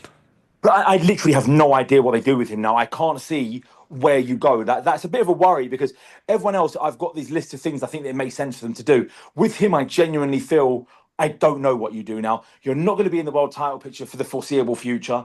You're obviously out of the international title picture. You don't feel like you suit the TNT title. Is there a New Japan run when he goes and takes their main belt or something in store for him? That has to be. He's signed to like 50 different companies, isn't he? He's like, DDT, New Japan. He's working with CMLL. I think that the IWGP. I think that seems like the logical thing. He's too good to be wasted. It's the perfect fit. Yeah. He's too good to be wasted, like just doing nothing or just being in. I mean, I want to see him on AEW TV every week because I love him, and no matter when he's fighting, the match is always going to be brilliant because he's that good. But again, if it takes him going away, and then he has a 4-6 month reign over there, and then again we get him at Forbidden Door, like on their side, basically defending the title maybe, and then when he comes back to AEW after that, he's primed and ready. Right, you are a bona fide main eventer now because he's obviously at that level below that at the moment. But that's why I think it's probably the best thing to do for him going forwards. It keeps him fresh and it gives something to look forward to down the line. The same way that Athena being in Ring of Honor, like when she does turn up on AEW TV, that's going to be one hell of a fucking pop. Absolutely. I think. Sorry, Mako. No, sorry. I was going to say, is he not still the never openweight champion? Yeah. So go over there, have some hard bastard matches, ready for the G1, do the G1, and then come back. That's what I was just going to say. All roads have to lead to the G1, especially after his performance last year. Yeah, absolutely. I don't want to say I'm glad he lost, but it opens him up to do all this other stuff. And yeah, send him over, let him dominate over there, let him rock up in DDT, anywhere he fancies. What about if this is going to sound a bit out there? What about if the Don Callis family did a loan deal, like a swap, and Takeshita goes to Japan and they get Gabe Kidd. Gabe Kidd, yeah. Yeah. That sounds like the perfect fit for me. It really does. Yeah. That would be amazing. Go on. Sorry, Lucy. The only problem is the War Dogs are face at the minute. Yeah. And Callis is coming off 2 losses. I think he needs to sort his own family out before he starts adding more. Yeah, that's it's going to be interesting because there's a few names that we know have signed, and it's just where they're going to debut. Callis is not the kind of person. I mean, it's interesting. We talk about where wrestlers are going to go next after these matches. Where does Callis go? Because Callis is not the kind of person that takes these things lightly. He's usually got another plan up his sleeve ready for his next modification or replacement. So whether it's someone we're going to talk about in the next match or whether it's Takeshita, is he going to bring someone else in to replace them or supplement them, whether that's Speedball or Alexander. Who knows? Alexander can have it and keep his grubby little paws off Speedball. Do you know what? While you mentioned Speedball, right? It's gonna sound stupid, but I had a proper like what the fuck moment in the 0 hour, because when Jericho pulled that mask off Gravity, for a second I thought it was Speedball. And I thought I thought it was Speedball, and that it was the whole thing was a ruse. And I was like, what the fuck? And then I was like, oh shit, no, it's not. Anyway, so right, we've covered Takeshita. I feel confident. I know what is going to happen. I think we know that Omega's end goal is Okada at All In, when they'll probably unify the two titles and hopefully keep it being called the international title and not what one of our co-hosts has like egregiously suggested. No, Kenny Omega faces at Dynasty. I think I know who he's going to face. I feel confident. I'm going to will this into fruition. I feel I've done that a couple times lately. I'm going to go again. Who do you lot first think Kenny Omega will defend against at Dynasty? As I said in the group chat, Carl Fletcher. I think 100% it's Will Ospreay. I think he's 100% fighting Ospreay. Dynasty last year had Ospreay Danielson. I think that, again, we want to get the juice out of Kenny while we can. You never know how long he's going to have left. We've said it before on the podcast. You get the big matches out of Kenny. You don't need to wait for a year for certain matches. I think that he defends the title against it, the international title, face v face. Sorry, Andy, I know it's your pet peeve for the day, but I think that's what we're going to get. I think we're going to get that as the challenge for them. Can we get the 6.5, 7-star match out of Dave Meltzer? I think that's going to happen at Dynasty. I think they'll lay the groundwork for that this Wednesday. Come on. I don't think so. I think it could be a debut. I think it could be Speedball. No, I think it's a return. I'm going to go Jack Perry. That's not a bad shout, you know. I just think it's going to be someone they drop in. So I think Speedball, Jack Perry could be a good one. Yeah. I think Jack Perry, and that's how we get the Young Bucks back with Kenny. That's I like that. Yeah, that's how. And I miss Jack Perry. I just want it to be him. I like it. And do you know who it could be? And this just because it's a match that they've never had, and a lot of people will probably lose the shit and cry if it is. It could be Cope, depending on where they go from here. Because it's a match that's better do that. It's a match they've never had. Division now. Tag division for him, please. Like him and Christian. No, he's got a feud with Christian first. They can have their feud, and then I don't know. I won't mind it. Just get it done, get it out the way, because it's one of the matches he said he wants. He's never had. It's never been done. Get it done, get it out the way, and then we can just fully go into tags then. Because if we go into the tag of teasing that now, they're still going to want to come back to this down the line, because it's going to be one of them box ticks they want to do. Just get the match done, get it done. Kenny Omega takes the win, and somehow then feed into tagging with Christian again. But the thing is, you have to do it. I can't. Edge and Christian are immediately intertwined from this week after what happened. Cope was cost by Christian, so that's surely that I can't see how that's not. They are immediately intertwined. I'm not. That match can happen. Granted, I don't know. I think Dynasty ticket sales are terrible. They're really bad. I think they're going to bolt this card to fuck. I think they're going to go really big on this card. I think they're going to want again, they can do it for every pay-per-view now. They don't need to have week pay-per-view. They don't need to have any filler on pay-per-views. Their roster's so deep. But I think Kenny's good. I think Kenny will have massive defenses at Dynasty and Double or Nothing, like huge, like as big opponents as possible heading into Okada. You talk about ticket sales though, but as much as people might be whinging on the internet, Cope is still a merch mover. He's still a big name. He's still going to shift tickets. Probably a lot more than some of the others. Speedball, for instance, wouldn't shift half as many tickets as Cope. I just don't see what I suggest. Cope has to be with Christian now. I can't see how he's not with Christian immediately from this week. I want it, but I just if they are insistent on Cope getting these matches, these dream matches he wants, I'd rather the get next time you're in Toronto or Calgary for Collision. Let a main event when they go to Canada next on a weekly show. That's actually a good shout, though. They did it with MJF and Kenny, didn't they? They plucked that out and just shoved that on a random Collision in September 2023, and it was fucking brilliant. Go to an arena when you know you can get someone you've not been for a year in Canada, but build that 3 weeks in advance as the main event for a weekly show there. You can probably get 8,000 to 10,000 in the doors for that one then. What's the criteria for challenging for the international title? It's like there's no win losses anymore. So is it just someone says I want a shot? Well, when Orange was champion, if you looked at him wrong, he thought you were challenging him for the title.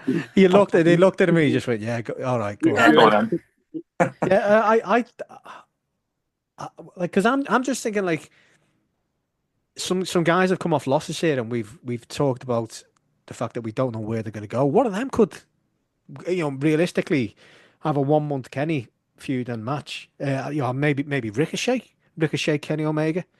Oh, I like that. That'll be good. I'd like that. That'll be good. MJF could go after Kenny Omega as a way to try and go after Hangman as well. And that could tie into Kenny Omega and Hangman.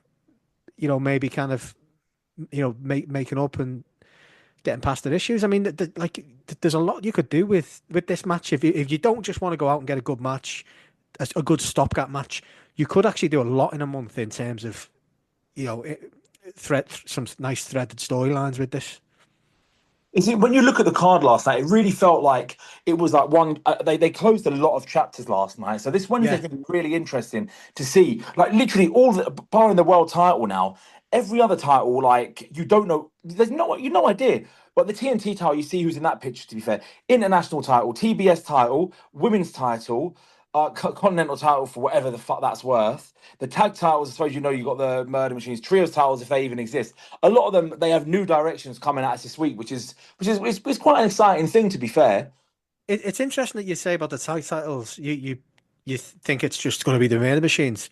They did show what they call it now. I can't even. It was a crew or something. They did show them a fair bit in the crowds during that match.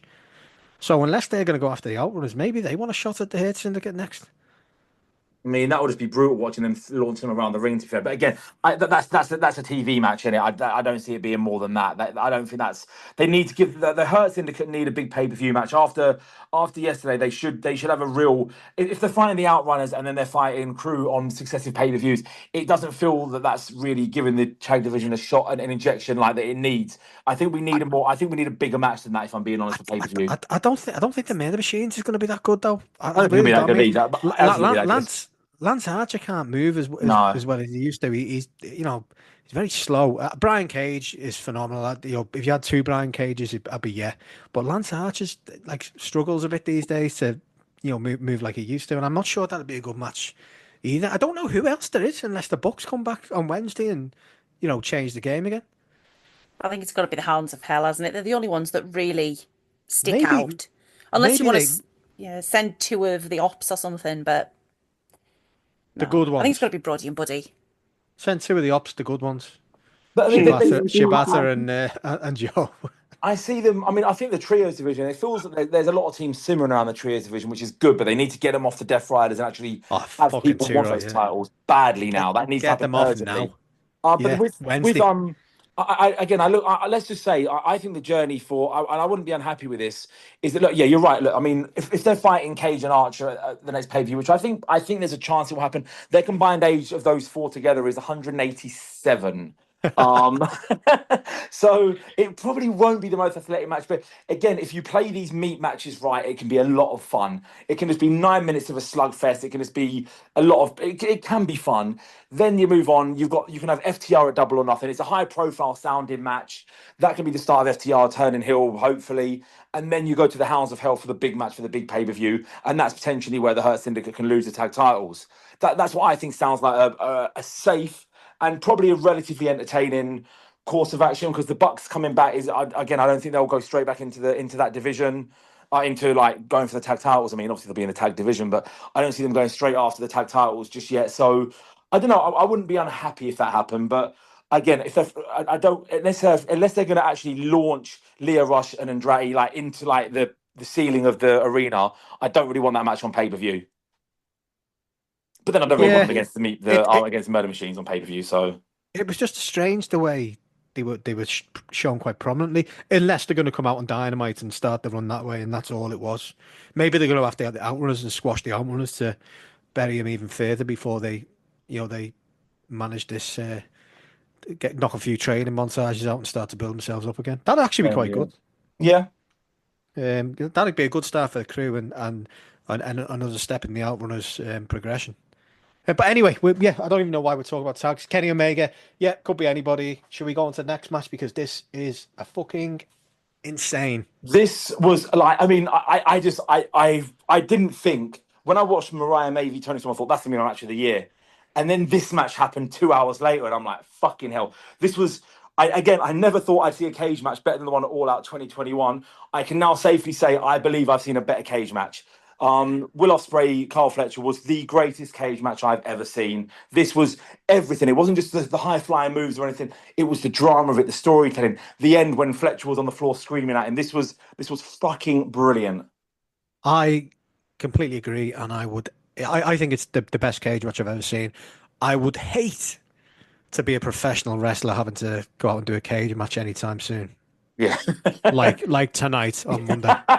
Oh God, yeah. They're going to be comparing them. It can't be helped. I would say if it's not the best cage match I've ever seen, it's second only to the Bucks Lucha Brothers tag. I do want to go back and watch that because when I watched that last night, because again, Lucha Brothers Young Bucks was special. I'd never seen anything like that. Yeah. But again, maybe there is recency bias in me saying that, so I should go back and watch that because that until probably for a couple of years that was my favorite ever wrestling match, probably till Danielson MJF Iron Man. But last night, God, this was just so good. I do want to go back and watch the Bucks Luchas. I've said that twice now. I'll stop repeating myself.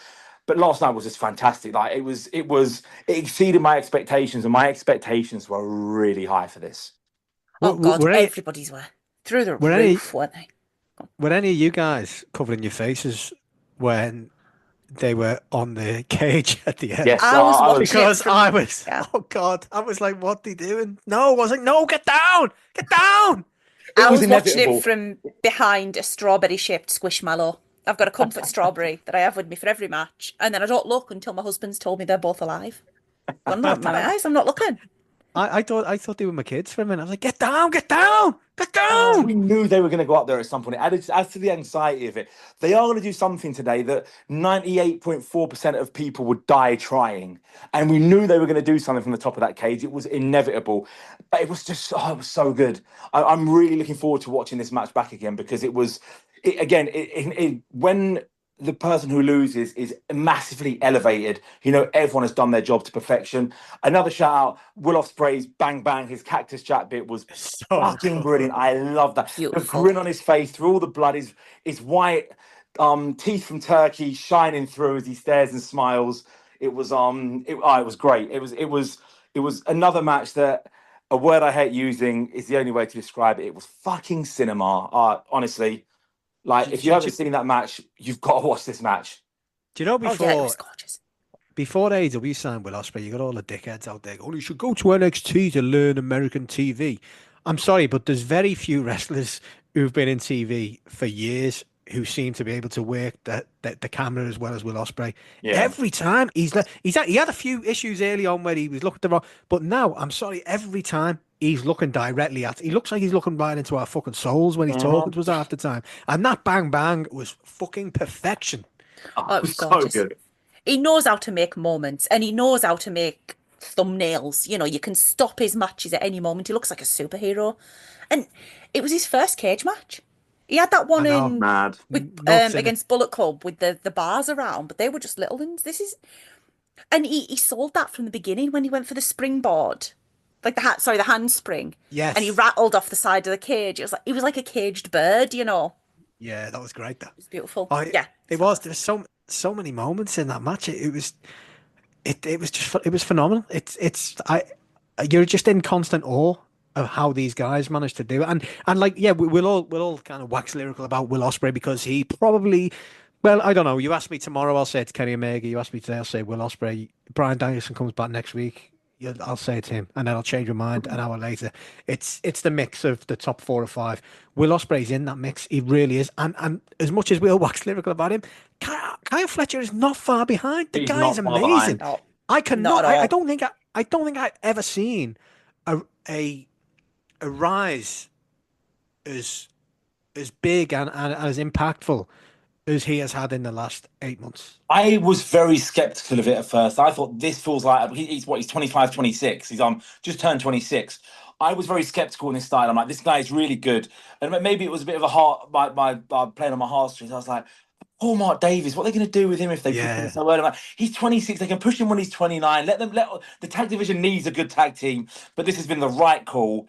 The amount of exceptionally good matches he's had since last summer, has been great. Like he's right. He's on that level with Takeshita under the main event scene, and he's ready to explode onto that. You've got the top boys, obviously. You've got Kenny, Hangman, Swerve, MJF. You got to say Moxley, Danielson when he's going to be there. I think that's your core. That's your main event scene, isn't it? And then you've got the ones underneath them to varying degrees, and Fletcher and Takeshita at the top of that. But Fletcher's rise has been, again, it's been on a level with like probably how Swerve's was. Like his meteoric rise from the guy that the good mid card guy who's got promised to, holy shit, he can be that guy. I think it's been bigger, only because the same as you. I just thought he was a decent tag. I didn't even think he was a great tag team wrestler. I thought he was just a decent tag team wrestler. Yeah, he's all right. He clearly didn't have the charisma of Swerve, but even that's come on to the point where he can fucking talk, and he couldn't before. You know, he was quite awkward a lot of the time before. Now he's you give him a microphone and he's fucking brilliant. Yeah, confidence is up. I've just never seen. I don't think I've seen a progression like this in such a short space of time from anybody. He's gone from literally a boy to a man, from a tag team wrestler that we all said that, you know, as you just said, we all said, yeah, give him a little run, and then when Mark Davis is back, he can go back and maybe win the tag belts, and give him a singles run in a few years. There's no way back now. You can't put the genie back in the bottle. It's done. He's here now. You cannot put him back in a tag team. It'd be like putting him in a muzzle. Yeah, absolutely not. I love Mark Davis, I do, but no, Kyle Fletcher, he's flown the cage. He's out. He has. You can't do it. There's a turning point for me. There's one specific moment when I took him seriously, and that's when he shaved his head. Yes. That was the moment. I'm like, okay, he doesn't look like he belongs on a surfboard and home and away now. Sorry, Americans, we don't have a fucking clue what that means. I'm like, he's gone from surfing by Ramsey Street to a main event player in AEW by lobbing his hair off. Because, I mean, that hair was shit. And he just looks so much better. He looks so much better now as well. Like, he's a good-looking motherfucker, and he looks so much better with a shaved head. He's got a strong hairline, which always helps. It's just worked for him. He looks like when he was walking to the ring yesterday, I'm like, no, this guy has got proper swagger. This guy's got a proper aura now that he didn't have before. He's ripped to shreds, good-looking boy, can turn up banger matches all the time, and he's got good on the mic, and he's a really, really dislikable heel. Like it's just the perfect combination. It's a superstar in the making. He's so dislikable in some way. When he's licking that blood, I was like, you nasty little bastard. He is obnoxious as fuck. He's brilliant. It was. I loved it when he started to climb the cage and slipped a little bit, and he must have got some shit from people, and he just stopped and gave them a look with a little smirk on his face, like "fuck you," and then carried on climbing, and then just stood on the cage watching that ramp, waiting for Will Ospreay. And again, that was another visual that was just, oh my god, insane. He's pictures everywhere today. Him stood on that ramp with Ospreay. Yeah, Ospreay and like Ospreay has done so much for him with this feud, and 100%. I know the mates and that, like, and not to take anything away from Kyle Fletcher, but you know the way Kenny Omega like jokingly refers to giving someone the Kenny Omega touch. I feel like Will Ospreay's in that bracket now where he can make a star, and I feel like he's contributed to this with Kyle Fletcher big time. He deserves a lot of credit for it. Yeah, and that will be one hell of a title program down the line as well in about 18 months' time. It will be good. So where do we go from here with a pair of them? I'm saying that I think my opinion is, again, I'm looking at All In. I'm being ambitious for this. I think that Ospreay will fight Danielson at All In. I just think he will. So, but I think he is just gonna flitter between feuds until they decide it's time to pull the trigger on him being in the proper world title picture. Have him go through some he needs to separate himself from the Callis family urgently now. That needs to be done for a while. I think he goes. I think it's him and Omega. I think their paths will cross this Wednesday, and they'll go with it from there. But I know I'm very much a lone voice with this thought on this podcast, so I'm going to stop saying it. I don't know. I genuinely, these are the two where I debut for the two, like, you know, in the match. I have no fucking idea. I don't, and I actually don't care, because whatever they do is going to be incredible. So as long as they don't just fuck off somewhere, I'll be buzzing. I don't know what they do with Fletcher either. I don't know where, like. Exactly. Interesting. I don't know. Maybe Fletcher turns on Davis because he didn't help him win or something. I don't know. I don't know what they can do. The Callis family implodes because Don's coming off 2 losses. He's not going to be happy. Yeah. Yeah, but like, I don't want to see any of them face at the moment at all. It's a tough one. And again, we'd end up in that same situation we have with the women's roster where there's no credible heels. And when you've got a natural heel, you've got to keep them a heel. Like you've got like a heel that does heel work that gets over as a heel in 2025 is a needle in a haystack. You've got that with MJF, you stick with it. You've got that with Fletcher now, stick with it. Like there's no point in taking any unnecessary risks with that. Like they are over as proper heels. Keep them that way. It'd be interesting. Like again, is a TNT title in his aims like sooner rather than later? I think he's too big. Someone needs to elevate that title. Who did we mention earlier? No, they do, but like I think it's too big. But then again, I have no fucking idea. So this title fluctuates. Yeah, like it's a TV title. The TNT title has gone through real like peaks and troughs in terms of it's had some times when it's been like when Brody had it, the feud with Cody. Cope last year, it was really good with him. Miro's run with it was good when he was feuding with Darby. That was good. Then it's already had some lulls. It's not been good since Cope dropped it last year. The times when it was Cody and Scorpio Sky and Sammy Guevara, it was crap. But it's a title again. A title is only as good and as relevant as its last defense, really, and the current feud it's in. It's not worked with Daniel Garcia, and I'm not blaming him as such for this. It's been badly booked the same way Private Party's tag title run was booked. But the title, like, is salvageable. Like, this was at one point a title that was on TV every week, defended every week, and something you would really look forward to. It's clearly been overtaken by the international title as a second main title. But if you want the title to mean something, a Ricochet or a Fletcher winning it and defending it regularly, that's what you do with it. I'd actually probably have Cole beat Garcia clean, and Cole. I think Cole's going to beat him. And I think have Cole turn full on insufferable heel, and defend it weekly as well. None of this fucking once and then we'll do like 7 trios matches and then maybe defend it again in 2 months. Defend it weekly. It's a TV title. It should be an open challenge.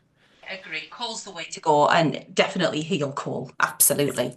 Yeah. And if that one day leads us back to Better Than You Baby as a heel tag team, well then that'll be all right. Yeah, Adam Cole, Undisputed Era. They are a heel. They're a heel faction. I think the heel turn should happen in the match. Again, the Bryan Danielson AJ Styles thing. Your two faces. The rest not looking. You kick him in the balls to win the title. Fuck you all. I've won the title. That's what you do. I think. It's as I say, it's a tough one though because, like, coming off this last match, Will Ospreay and Kyle Fletcher, I can't pick either of them. I think the two of them are way. Well, Will Ospreay definitely. I think Kyle's too big for the TNT title myself. So I have no idea. I genuinely don't with these two. I don't know if he's too big for the title. I think the title's too small for him, but he could make it big. He can make it big. That's the thing, honestly, Lucy. That's what I mean. That's exactly what he can do. And that's a challenge for him. Like, you've not held any gold in AEW. Here, get this title and make it feel prestigious again. When you've got this on TV, make it worth something.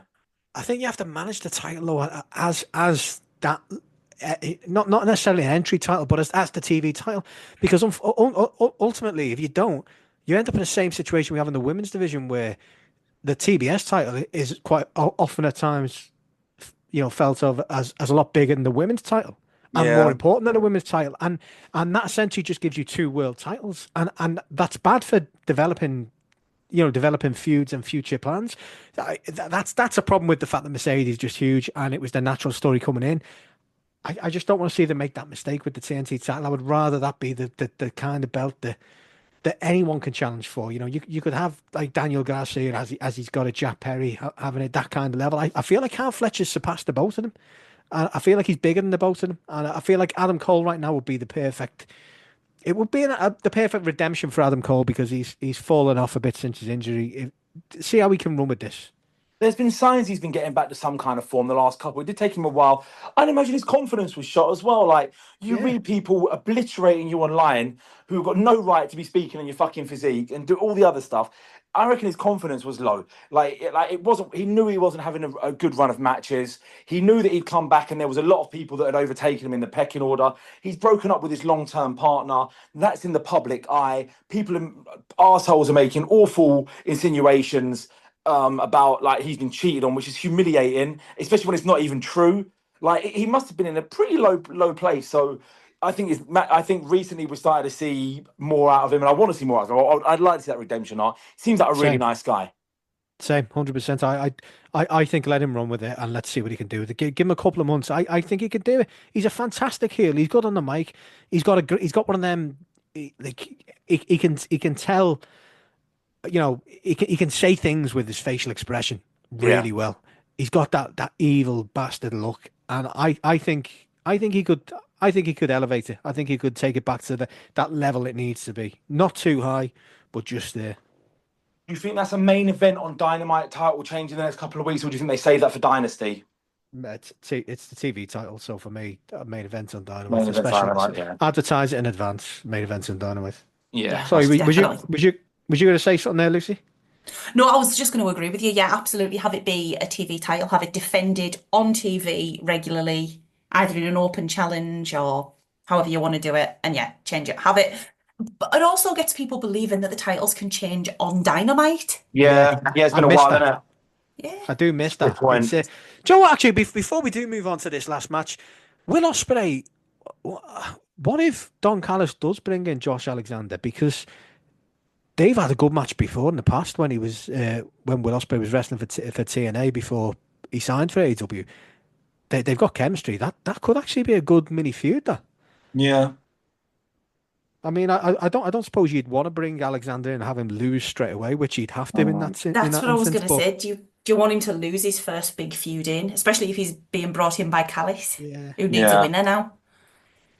It's always tough to manage him, and then you get dragged into the Will Ospreay still fighting with the Callis family for another 5 months. That's the thing. I think Ospreay needs to move on from that now. I don't know what Ospreay does until he's inserted in the world title picture, because I don't want him I obviously love watching his matches, but I want him to have something to get his teeth stuck into, because the feud here, the stuff he's done with Fletch has obviously been outstanding. It's been a really good feud. It's lasted long enough now, so we know we're moving on from that. But again, it's where he goes now, because his feud with MJF was absolutely outstanding. Before that, his the mini feud with Ricochet and Takeshita, if I'm not mistaken, that was in the autumn, wasn't it? That was great. Yeah. Everything he does is great. He's great. It'll be interesting to see what he does now. I'm going to hedge my bets. I'm going to say it one more time, even though I said I wouldn't, on Kenny Omega. And that wraps up Revolution. There were no other matches to talk about. Okay, yeah. So on to the main event. And can I say that before if I just get a little rant off here. I felt very flat at the end of this last night, and I was quite annoyed because for numerous reasons. I thought this has been such a good pay-per-view. This is how you're ending it. Again, the way my brain worked was like, oh, everyone's now just going to remember this match, and I should think, fuck everyone else. Like, why do I care what dickheads on Twitter have got to say? Like, make my own assumptions. Don't care what they say. But I couldn't help thinking this is just giving people the opportunity to bash AEW because it wasn't a well-executed main event. Looking back on it, I actually look at it and think it actually was quite well done. The end. I actually like the end. I like Christian getting monumentally fucked over after cashing in. I like Cope not winning. I like the way that Mox does look strong, whatever you think, maybe too strong, but he looks strong. Swerve's obliterated him. Swerve now feels like the great hope here that's going to get the title off him at the next pay-per-view, which is great. I just think the actual match itself was notably worse than the other singles matches on this card. Notably worse than the other single match on this card. And it went 25 plus minutes. It was, how much can we say it shouldn't have been the main event? I understand it being the main event. It's a world title, but there were just a lot of things wrong with this that I do feel that the criticism is warranted based on the actual match alone. I think the match alone, if you take everything else out of it, I think it's just a 6 out of 10 myself. I don't actually think it was that bad. It's not as bad as people it just went long. It shouldn't have been that long. And everybody got caught up in the idea of, oh, this could happen, this could happen, this could happen. And it was the simplest of, it was the simplest suggestion that we actually did suggest, or at least I did about a month or two ago, where I said, what if the cashing just fails and nothing happens? And they both lose. My mate Aaron said something earlier to me when we were talking about this after he'd finished watching it, which I think he's kind of spot on with it. Like Tony Khan is a wrestling fan. He's a mark like us. He's grew up watching wrestling. He knows what people like and what they don't like. He knows that everyone was fantasy booking the fuck out of the end of this. And he must have realised this was not going to be received particularly well. He must. I just hate cash-ins, full stop. This should never have been a fucking thing. Please don't ever do it again. And I would have much preferred Jay White coming out as champion because I just want to see Jay White pushed. I feel like he stood out more than Cope did in the last couple of weeks with all this. There was a lot of teasers that ultimately went nowhere, and it just felt pointless. But at the end of the day, this is probably the best thing they could have done with the cash in. Just have it fail, have it mean nothing, and we carry on as is. Mox as the champ. No one wanted to see Cope as the champ, as far as I could see. Anyway, I don't think many wanted to see Christian. I wouldn't have minded it, but I didn't necessarily want it. Christian would have been. I think he would have earned it. His work since he joined AEW, his field work was well. It would have been a thank you. Like Samoa Joe kind of got the thank you. Danielson got the thank you. I would have understood it. Like Christian having it for 4 weeks and losing it to Swerve, I would have got it. I now look at the main event retrospectively, and I understand everything from the minute that Christian pulled the ref out. I think it was very well done. Yeah, I just don't like cash-ins though, so I'm happy enough the way it ended. I don't like cash-ins. I just expected more because we built it all up. It'd been going for so long. There's a couple of things. Sorry, Lucy. I know you're going to say something there, but I want to get this little fucking rant out the way. In the lead up to this, we had FTR with comeback after they took time off. They came back with Cope. Why? Why the fuck did he come out with Cope just to disappear again 2 weeks later? It makes no fucking sense. Should have kept him off TV. Would have been far more impactful for them to come back later. So then we have Cope on his own. We have Jay White inserted into the feud, helping Cope, which actually made sense considering he was in the feud previously with intertwined with Hangman and Orange. Great. Jay White should have been in there. But where the fuck are the Bang Bang Gang? They're back. They're having matches, or at least the Guns are. So why are they not helping him? Why is he coming up with Cope? Why does he have a cryptic promo about coming in and doing all this when all he is going to come in and do is the most basic WWE style? I'm going to fucking go, oh shit, sorry, I've missed and caught you by mistake. Why? It just felt like everything was so overbooked to the point where we were thinking there must be a master plan here. There must be something. There's got to be a method to the madness. And there just wasn't. And it was the most basic of finishes in the end. And I think that's why it was so disappointing for me, because of all the things, because of FTR, because of all the things with the Death Riders, who for fucking 6-7 months or however long it's been, I've just been the Death Riders, the same fucking thing. No new additions, no fucking changes, just the same fucking thing, which is why people seem to be losing interest in it.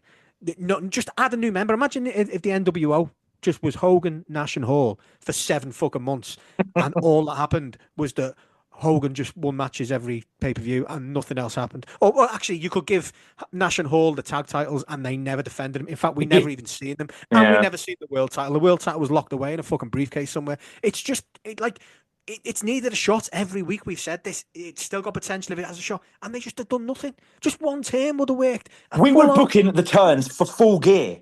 Yeah. That was fucking that was 2 seasons ago now. 4 months ago. And nothing has progressed with it. And all of this frustration is why it feels so flat. If they hadn't teased all this, or if it hadn't been fucking 7 months worth of build to this, the end probably would have been received a lot better. But because of everything that was behind it, and because of the teasers and people coming in and going out randomly to the point where we're like, there must be a fucking point to this, and there just isn't. That's why we get to this point where it's just flat and it's a bit underwhelming, and we're just like, oh, for fuck's sake, is that it? Like, So yeah, sorry, it's just annoying, frustrating. Do you feel better now, though? No. No, you're right. You're absolutely right. Yeah. I think the issue I have with the match isn't what it was, it's what it wasn't. Like you said, a lot of things were teased, a lot of things were fantasy booked. Maybe it was my own fault for, hurting my own feelings for coming up with this, and this. I think the result was right. Mox walks out. I didn't want Adam Copeland. And I don't know that Christian, the character, does deserve it. He's only got that briefcase because of Kill Switch. So, and I love Swerve being the guy, and I loved how the actual show ended with Swerve making that jump. But yeah, the match itself, I was watching it thinking, well, is this it? I was waiting for something that didn't come. That's exactly the feeling, is at the end. It's like is that it? And I actually afterwards, when Mox won, I'm thinking, right, come on, what else is going to happen here? Something's going to happen. And and it didn't. And then, yeah, we got the Swerve jump. I was thinking something bigger, you know, more people turn up. Like, where the fuck have FTR been? And that was kind of ruined this week by the fact they've been off TV, not helping cope. And then all of a sudden there's a match announced for FTR next week on Dynamite. We're like, what's going on here? They're being bad guys at the minute, I think. I think they're teasing a turn, not helping other people, being... Yeah. It's felt like that for a while, but like I don't know, they tease all this, and I was hoping they would have been on the Death Rider side by now. Jay White was his promo in midweek last week just gave off so many vibes that he was going to fuck everyone over and take it, and he just come in and did the most basic, like help the face but accidentally hit them, you know, segment, which was shit and wasted, and especially when Cope kicks out. It's completely wasted at that point. Like, it's like, what was even the point of that? And now what do they do? Do they have Jay White and Cope feud? Because Cope's got a feud with Christian before we can get them back together. I fucking hope not. I want to keep Jay White in that mix somehow. I don't know how they're going to do it now with Swerve unless they go with a triple threat, but I would like Jay White to stay in that mix. I think he's done. He's out of Cope and Mox. Jay White's been the standout for me. Is the one that I actually would like to see do more and you know, do some more promos, have that chance to take the belt, because he's fucking brilliant. I don't know. It's frustrating, but that's essentially that was it. The end, wasn't it? It was a frustrating end. The match itself wasn't as bad as people. It's not a 1 or a 0 like people are rating. No, it's not. The fact of the matter is, I'd say it was average. Yeah, I didn't dislike the match. It was fine on its own. That's it. I was a bit bored, like, during the match. Like, I didn't feel that their styles were going to mesh particularly well. Moxley's really good when he's got the right sparring partner. I don't believe that Adam Copeland's the right sparring partner for him whatsoever. But it was just, look, when you're coming off a card that's got arguably five plus star matches and other matches that people probably prefer the story to than this, you've got to deliver, and you've got to be aware of the pressure to deliver. And it just felt that it underwhelmed, and it was just a very, very basic match that went on very long. And the thing that makes it worse is because everyone's fancy put themselves into this incredible ending, because everyone's got all these fantasy ideas in their head, that it doesn't hit those expectations when you have when you have the cash in and everything, because everyone's got all these other things, all these returns, all these heel turns, that it just felt flatted. It felt that they brought this on themselves, AEW, and they've put on this show that I've never seen a show that comes close to this in terms of match quality, but you've ended it with this, and it was just like, kind of like, just come on, man, that kind of feeling. Like, you're better than this. Maybe that's what I think. You're better than this. Yeah, I agree. Overall, though, it didn't ruin the show for me. No, it put a downer at the end, but at most it took a 0.5 out of 10 off it for me. And looking at it, what's the best part of 24 hours on now? I'll say this. Look, Copeland is now out of the world title picture. That's a good thing. Copeland is now intertwined with Christian again. That's a good thing. John Moxley, if he's going to be world champion, needs to look strong. He looks strong. That's a good thing. Swerve Strickland is now the number one contender. He is now going to feud with the Death Riders. That is a good thing. There are good things that have come out of it. It was just a very flat end to one of the greatest nights in professional wrestling history, probably. That's the biggest issue. If this match had gone on when Mariah went on and Mariah and Toni went on last, this match would have been received a lot better. The ending would have been enjoyed a lot more. Yeah. And we'd be looking at this pay-per-view. Everyone that's given this pay-per-view a 7 out of 10 because of that main event will be giving it a 10 out of 10. They wouldn't. They'd have found something else to complain about. But yeah. They'd have, absolutely. You remember the most recent thing, don't you? And for that, it was the main event. Yeah. It was the bottom line is the pay-per-view was incredible. It's the best pay-per-view I've ever seen. It's up there with All Out 21 for the best pay-per-view I've ever seen, and possibly Revolution last year. Yeah, and that's of all time. So they're doing something right. It's just a shame it ended so flat. And speaking of endings, we are going very long. So should we wrap this up? I think we should wrap this up. Mike, do you want me to take you home, or do you want to take us home? Or Lucy, do you want to take us home? Brother. Who wants to take us home? Lucy. Go on, you do it. Go for it. No, go on, you do it, Lucy. Go on. Can we do our match of the night then? I really want to know what you would pick. If you have to choose, go on. Yeah, go on. Start off with that now. Before, just ask us now, and we Dan, cut this bit out. Sorry, mate. Cut this. And we'll lead into the end from there. Yeah. Yeah. Okay. All right. If you have to choose at gunpoint, you have to choose one match as your match of the night. Which one is it? Toni Mariah. Toni Mariah. I hate saying this, but I'm going Ospreay Fletcher. Well, you're wrong because it's Toni Mariah. Absolutely. 3 out of 4 I isn't will bad. say, I genuinely think that they're two of my favourite, probably two of my favourite 4 matches ever in any promotion ever. And they were on the same night. They're up there with Danielson Ospreay Last Dynasty and the Iron Man MJF Danielson match. They're probably my 4 favourite matches ever. I think two of the greatest wrestling matches ever happened last night. And the only reason I think I say Fletcher Ospreay over it, I don't even know why I'm saying it. I felt something towards the end when Fletcher was screaming at him, "I fucking hate you." That bit just did something to me. It was great. It really did. That was the bit that I thought, this is my favorite match of the night. Now it was that, "I fucking hate you." That really got me. I loved it. And yeah, it was. Oh, but honestly, it is such a good. It's not a good show. It's a great show. It was a fucking great show. It's been an incredible month for AEW. We'll bang the drum about 2024 was a good year, despite what a few people might want to tell you on the socials. It was a very good year, quality wise. Pay-per-view and Dynamites were very, very good throughout the majority of the 100%. year. This is a very special run. This is incredible consistency. When the worst show they've put on probably in the last 6 weeks was a very entertaining 7 out of 10 Dynamite on Collision on Saturday night, when they didn't want to risk anyone who was wrestling the next night. 3 days, 4 days later. But this is a great run. I'm really enjoying everything they're doing at the moment. And Dynamite's, when you hear this, will be just over 24 hours away. And there's so many new directions they're going to go in. It has been for a while, but it's a fucking great time to be an AEW fan. So to summarise our favourite match at night, Mike went for Toni Mariah, I went for Toni Mariah, Lucy went for Toni Mariah, and Dave Meltzer went for Ospreay Fletcher. At the moment, I clicked into the moment. I thought, I wonder what the world's saying about this at the moment. So I click on my favourite website, as always, Cage Match, and at the moment, it's 9.44 for Ospreay Fletcher and 9.48 for Toni v Mariah. So there's 0.04 in it at the moment. There's probably a beautiful one. argument to have, though. It's not fantastic. There's one. Probably, there's a 4. What's Kenny Takeshita? What are Kenny Takeshita on? 8.98. Stingy fuckers. Swerve Ricochet is on 8.63. Adam Page MJF 8.24. Oh, bloody 5 hell. matches of those kind of ratings. When a lot of those matches will have people that probably will have their scores removed because they're just being absolute morons by what they're saying. Because the 2 people have given Ospreay Fletcher a 3 out of 10.